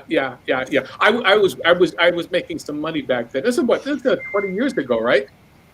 20. I think 10 or 15. It might be 20, John. Yeah. I think it's about 20 years ago. I go by what my wallet could do. Speaking of wallet, there's one more collection. Let me just show you this one. I don't Jump know back how many over here, people Mike. got this one here. Oh, Yeah, the captain. Yeah, it's the Monster Society of Evil. The slipcover one. Rick Santman currently has my volume. I haven't forgotten you still have that, Rick. You owe it back to me. Oh, it's I hope beautiful. you've Look at read that it by now. slipcover. There That you is go. amazing. Yes. Now, this was done back during that period where Captain Marvel wasn't around anywhere. This is a very limited run done right off of the comic. In fact, if you look at the artwork there, it's in a beautiful, each page is in a great black border in order to try to get everything to pop, but it's shot right off of the original comics. Right. So you get a lot of the dot matrix CMYK printing. Oh yeah, absolutely. And sometimes That's the thing it's that's off great just a about little this. There were only 3,000 numbered copies. Okay, Yeah. This is number 1,345. So somewhere there's about another 1,600 copies of this floating around. Maybe. Wow. Yeah, I don't know. It is a great thing here. And that was printed before they had to worry about context. It's got all of the racial stereotypes in it. It's all of the Monster Society of Evil stories, Yeah. mostly by Beck in his studio. That it's a 26-page serial or 26-chapter serial that ran in Captain Marvel Adventures that was running, I believe, at the time bi-weekly. Actually, what happens is it was kind of funny. It would go every third Friday. So Okay. so instead of 12, it was like every 4 weeks, really. I guess that's what they did. And then for a short period of time, maybe for about 2 or 3 months, they were running it every second week. Yeah. And so Every other that's week. how popular it was. But they were selling Oh, yeah. about 2 million copies, a week, an issue. They were just going gangbusters. And That was about a secret society of supervillains that were getting together under one master who kept talking to them through the radio. Mhm. They were trying to organize If their way to mind- ruling the world. Yeah. Well, let's remember that's 1942, 42, 43. Yeah. And so therefore it's paralleling what was going on, because that's why it was okay. You had Captain Nazi, you had the Igor, Ivan, you had the Japanese, all of the various Every villains stereotype that you you can were imagine was fighting brought into that for book. your life. People got to remember that it wasn't just a political discussion. Mhm. People were being slaughtered. Yeah. And so therefore comic books, what are you going to do? Say, well, I disagree with your political ambitions. No, they're really wanting to destroy you. So, screw any kind of PC. This is the reality of what was going on. So to destroy and just not understand what comics are, they are a reflection of their times, of what is allowable as a society, because people had to express themselves, and this is one of the ways of getting their message, of artists getting their message across. And actually it is propaganda, but at the same time, the reason you have to look at the historical context. Do not say, Always. "Oh, I'm sorry, you can't do that. We can't see that." It's literally ripping all the pages off of history and say it never happened. And we have that with Brave New World and 1984. Yeah. 1984. So Newspeak. let's be let's not take it with a grain of salt, but just be able to understand that there's certain integrity to the material, because it is what it is. Yeah. And it definitely needs to be preserved under its historical, Exactly. if only just for historical purposes. Yes, and every Roadrunner, a dynamite blast, and every Warner Brothers blast was something. Even Sergeant, or Snafu, those cartoons. Everything is there and should be preserved to show why we are where we are today. You can't, if you don't understand history, you're just, you're delusional. You're just, not allowing, you're just being willfully ignorant. You're not learning. You know right now, if they try to ban the Freak Brothers, I'm going full anarchist. Don't Well, mess with technically, my if you're Freak reading the Brothers. Freak Brothers, you're already kind of an anarchist. I actually have those too. I'm surprised I didn't pull those out. Oh yeah. Well, you can't censor history, so no, you Well, can't. how are you going to learn try. not Well, to you do can the try. same thing again? That's the Right. problem, is that there's too many people out there trying to do that instead of pointing out why it's history and what's good and bad about it. Yeah, that's how you end up repeating history. That's right. Yeah. Yep. Yeah. Believe me, But, Pops, we'll have more time to pull out more of that, because we'll be doing more Spread the Loves as we go along next year. But to go back to Popeye, though, Yeah.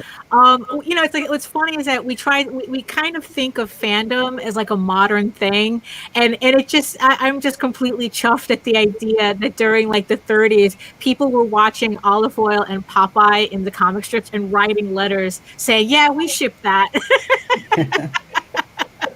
Well, they didn't use that terminology, but yes.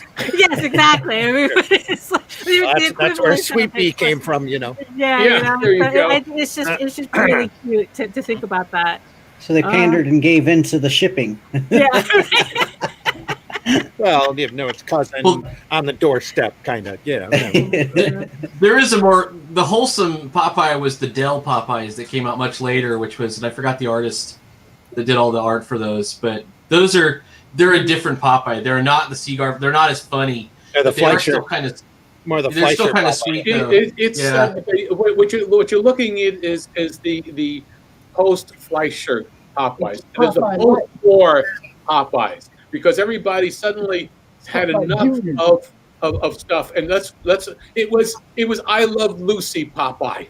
Yeah. You know, it was always something. You know, it became situation comedy. It wasn't the fantasy element, but Seagar had died by that point. Yeah.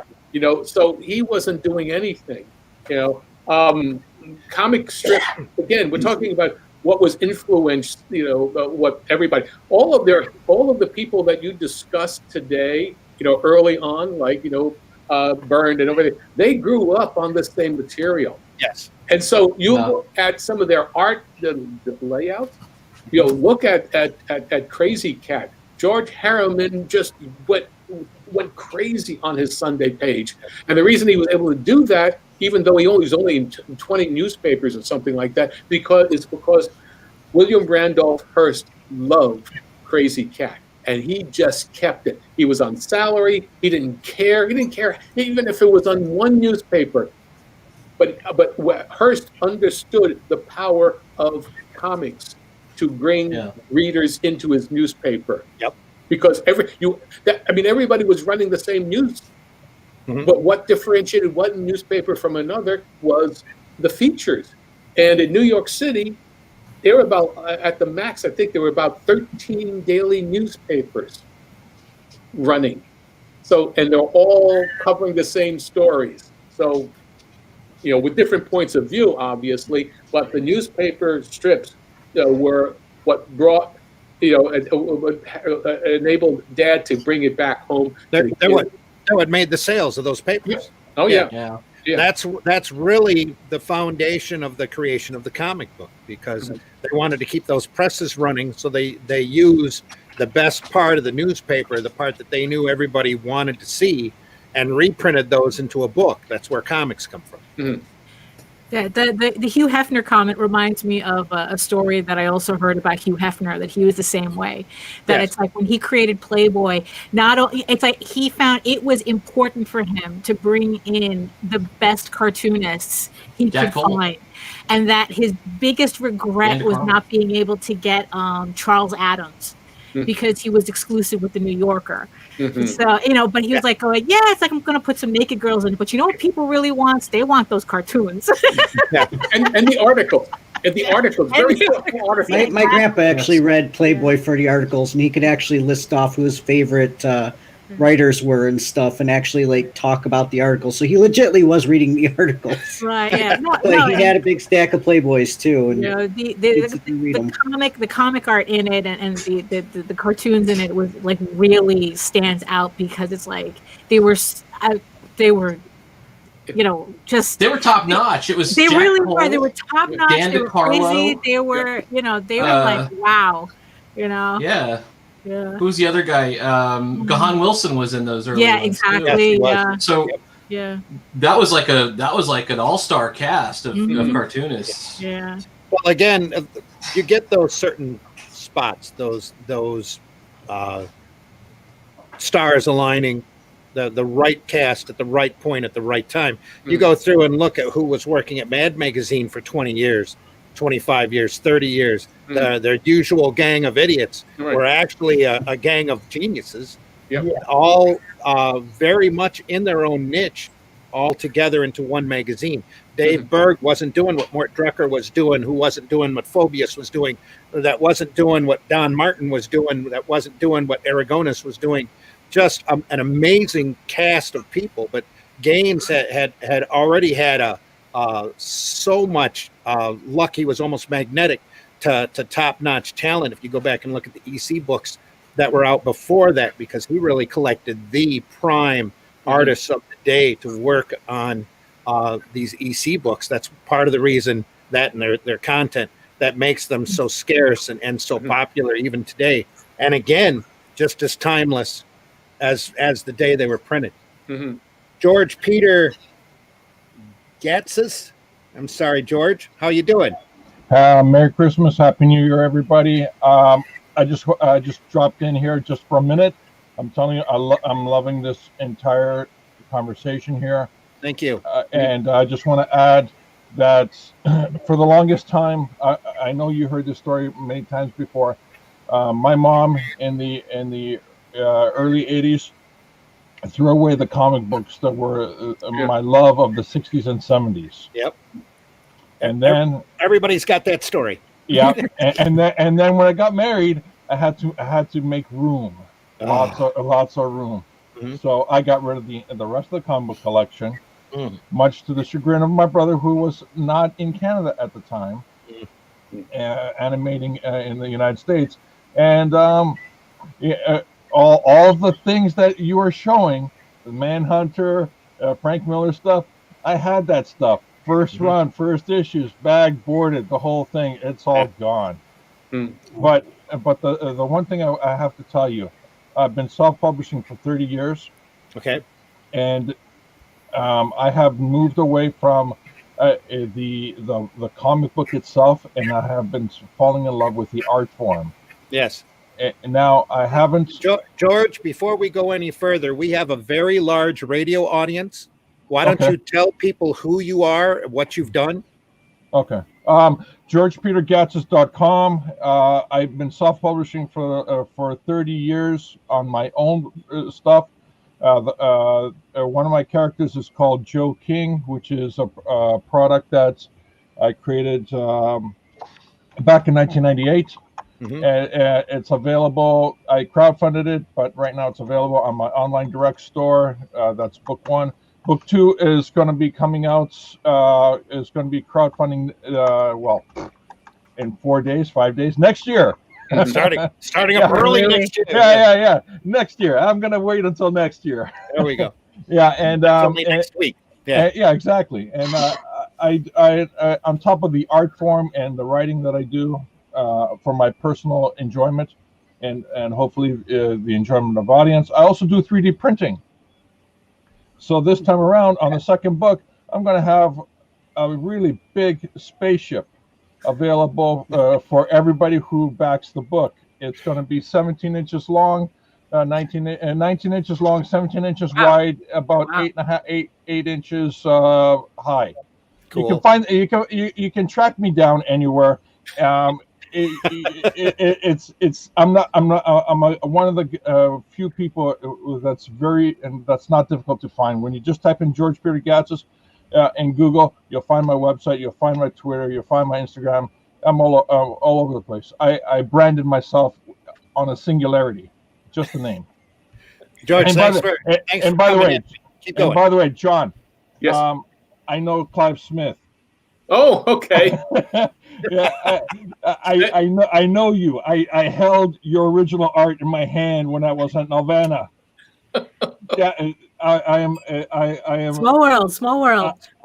I'm so happy to be talking to you. Okay, now let me finish. Yes, please, George. The love of the art. I've been buying IDW artist editions. Mm-hmm. Oh yeah. It's ruled my world. And if I couldn't buy it directly from IDW, I sourced it out through eBay. Yes, I know. $120, $150 book. Yes. Sells for $1,200. I don't care. I did it. Yeah. And I'll finish this.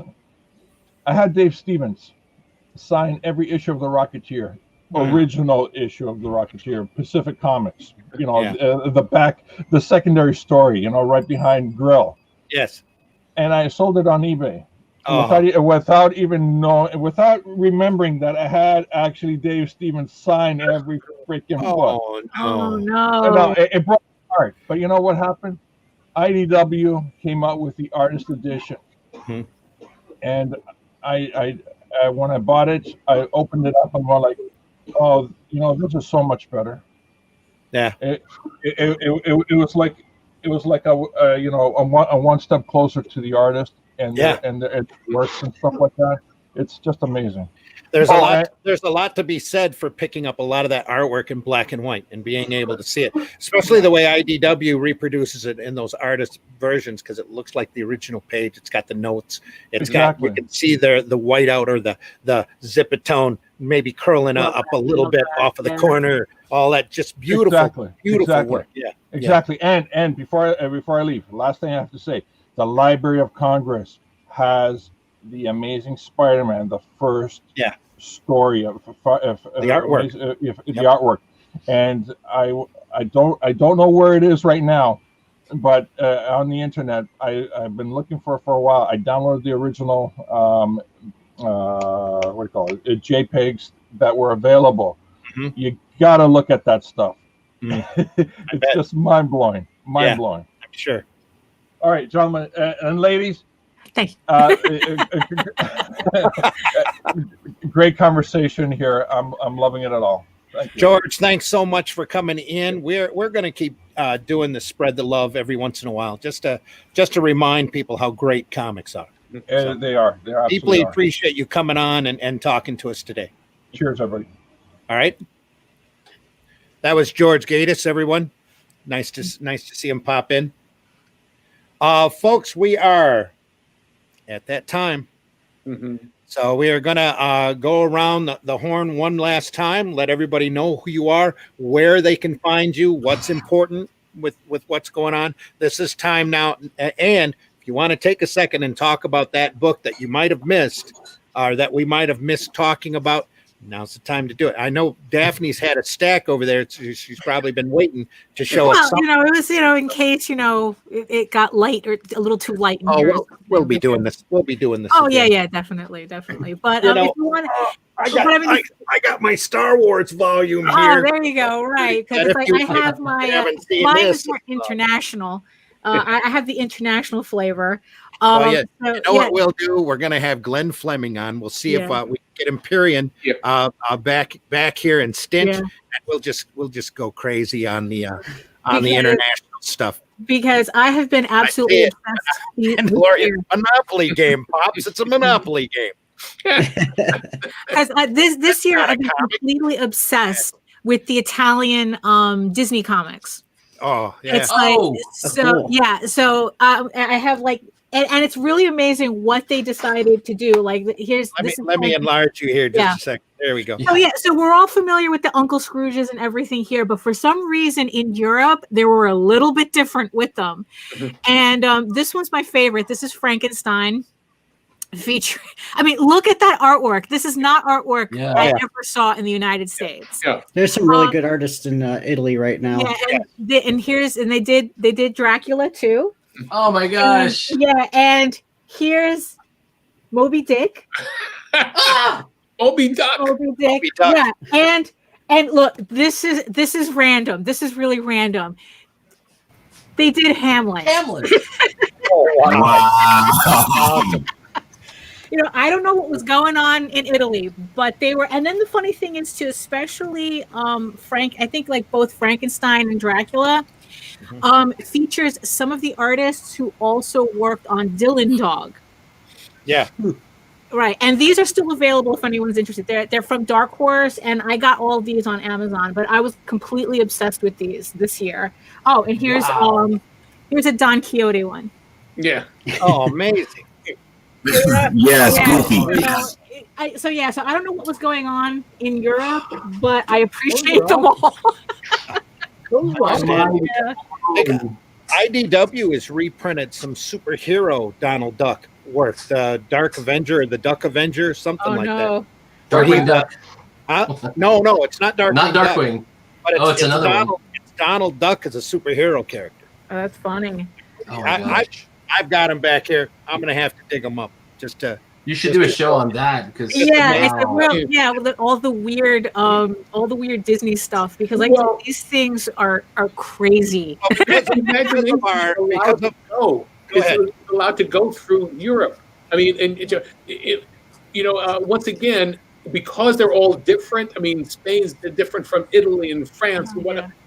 They actually, first of all, we're talking about a different kind of societies where they actually they enjoy artists and artwork, and they recognize that they are older cultures. America is just not mature enough to understand that yet as a culture. What a way to introduce kids to Shakespeare, though. Yes, right. That's what I was going to say. Amazing. That's what I was going to say. I can get the grandkids to read that. Yeah. Because even in Europe too, their furry books are a little different. You know, Hang on, hang on. Very cool. Let me enlarge you here. these are this is from France. I got these in when we went to Paris, and Yeah. Oh my god. yeah. So this is You need to open that up and show us. These are these Band-Aid Destinies? Yes, they are. So they're beautiful.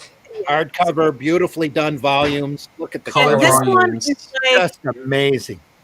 this is like kind of like a Baron Munchausen type Yeah. of storyline, featuring just a beautiful. Spanish wolf and a French. Oh no, the fox is either French or Dutch. I don't remember. Oh, Cool. But just and then beautiful. it's like this one. This person, Oscar Martin, he was actually an animator at Disney France, and Wow. yeah, Look at that expression on her face. yeah, no, it's That's like Barks on Overdrive. That's crazy. With a hint of more modern Disney. Look at that. yeah. Wow. Yeah, and then this one I can't open because it's a little bit more violent and smexy. So Remember, but this we're is on YouTube. Yeah. This is also Oscar Martin. This one is the French version. I also have a version Italian, but I do know that JD has one that finally came out in English. I just don't know who published it. Okay. Well, again, we need to have a show where we're dealing with international books. Mm-hmm. Right. And then one last thing really quick though, because it's like if this was in school, I would definitely have read it. Yeah. But also one of my last favorite comics. This is an old one. It's published. It was published in America, but it's a manga version of Julius Caesar. Oh wow. Wow. Wow. Yeah.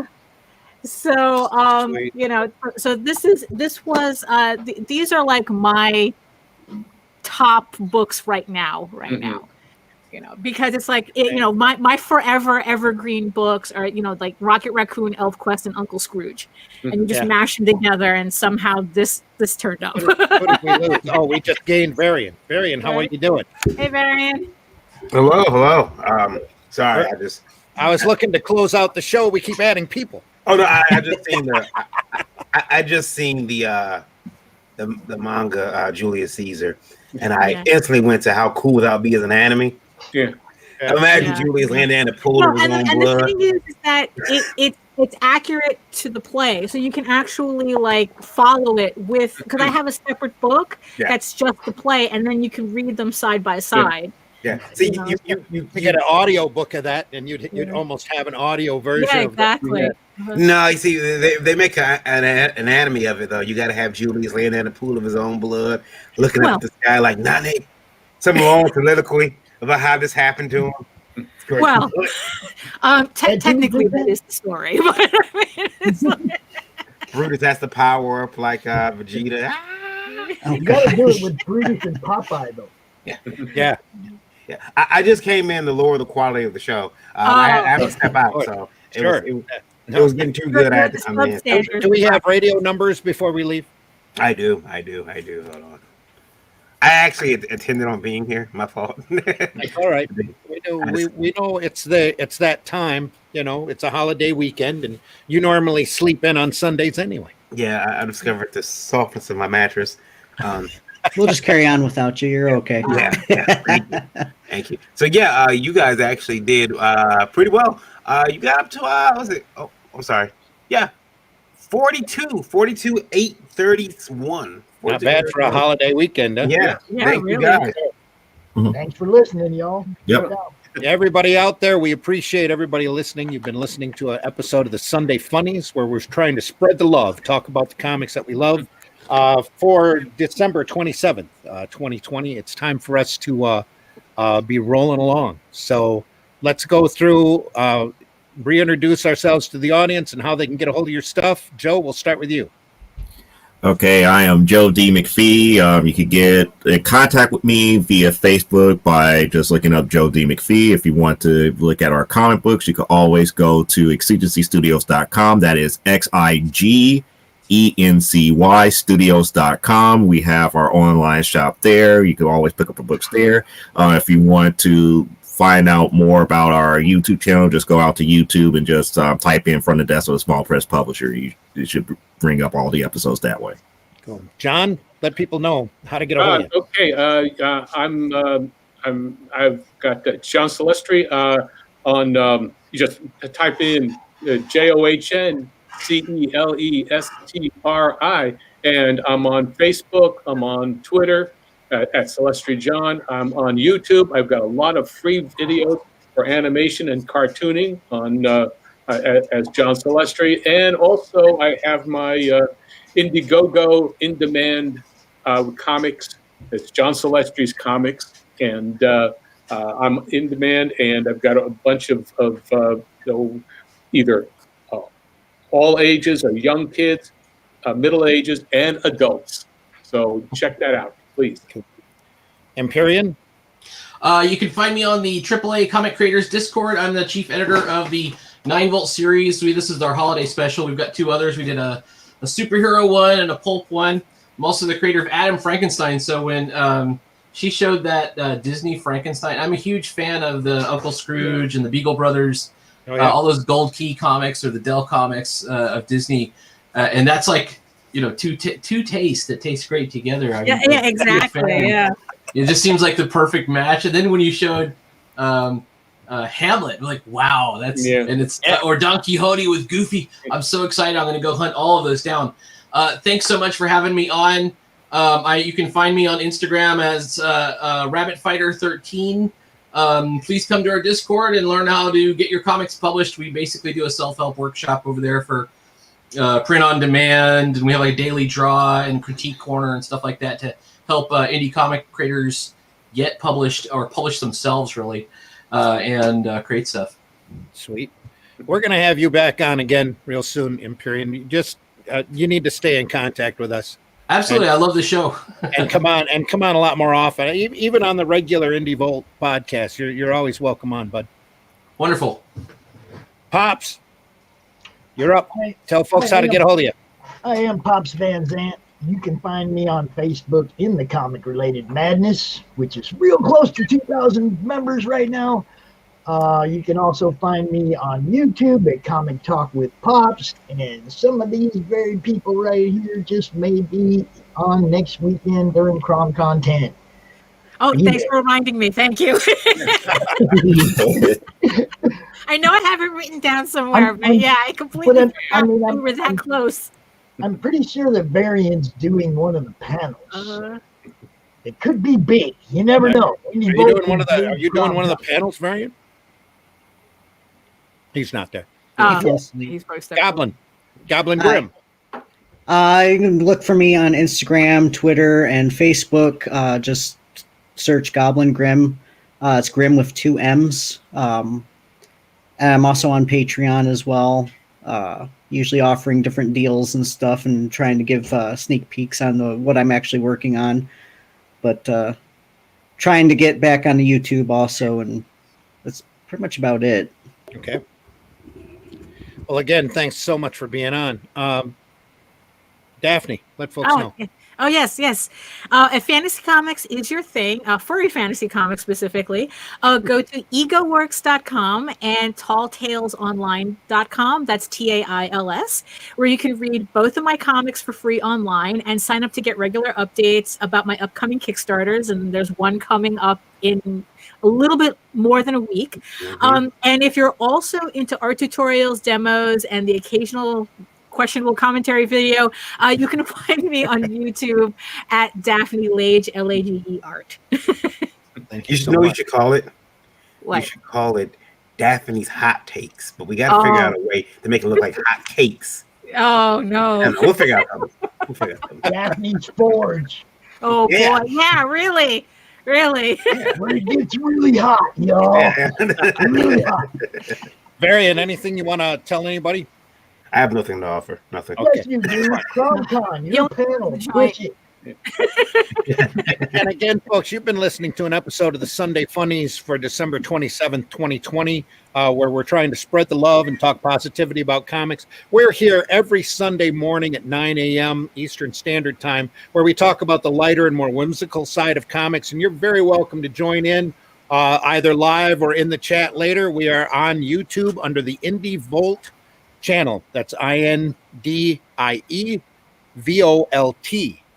channel, Volt, not Vault, but Volt, VOLT, like an electrical. We are going to be back Tuesday evening for our regular live wire broadcast. That's at 9 p.m. on Tuesdays. On Wednesday, we run the Geekgasm with the Indie Princess, Varian's wife, and Daphne is on there, and Meredith Logren is also on there as well, where we talk about comics and media from a female perspective. And I forgot to mention our newest show is on Monday at 9 p.m. called It Came from Webtoon, that is run by Eric Hodson, the Dreaded Dinosaur, who does the Dreaded Dinosaur strip, and Micah Odin, who does Empyrean Fields, as they talk about web comics. Sorry. Elysian Fields. Yes, Elysian Fields, where they talk about comics that you find online, specifically on Webtoons. And then beyond that, we also do the Breakfast Buzz on Thursday morning at 9 a.m. Eastern Standard Time. All these times are Eastern Standard Times. And we'll be back again next Sunday morning at 9 a.m. to talk about more fun comics. We wish you all very happy holidays. Happy New Year. Very much. Happy New Year. Happy New Year. I hope you're having a nice holiday season. I really do. We all wish you hope you're having a nice holiday season. Let's slide out of 2020 with a smooth exit. Yeah, exactly. As smooth as possible.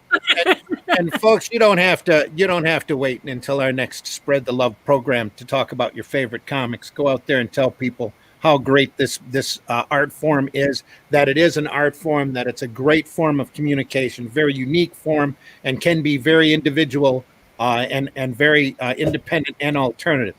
So we wish you the very best. We wish you the very best in 2021. And we wish that you stay safe, play safe. Make sure you wash that mask if you have a cloth mask. Really? Because basic hygiene, people. enough time has gone by that if you haven't washed your cloth mask, definitely make sure that you do it.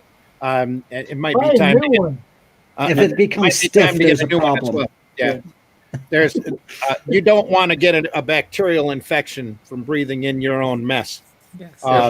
That'd be a great way to end up in the hospital for them to tell you you've got COVID when you don't really have it. Yeah. Yeah, exactly. That is not COVID. That's something else I got. That's right. We're going to go out the same way we came in with our opening. And again, we wish you the best. Take care, everybody. Any last words from anybody? Join the madness. Join the madness. Yes. We'll see you next time. Thanks so much for listening. We'll see you next time on the Indie Volt Radio Network. Take care. Bye. Ciao.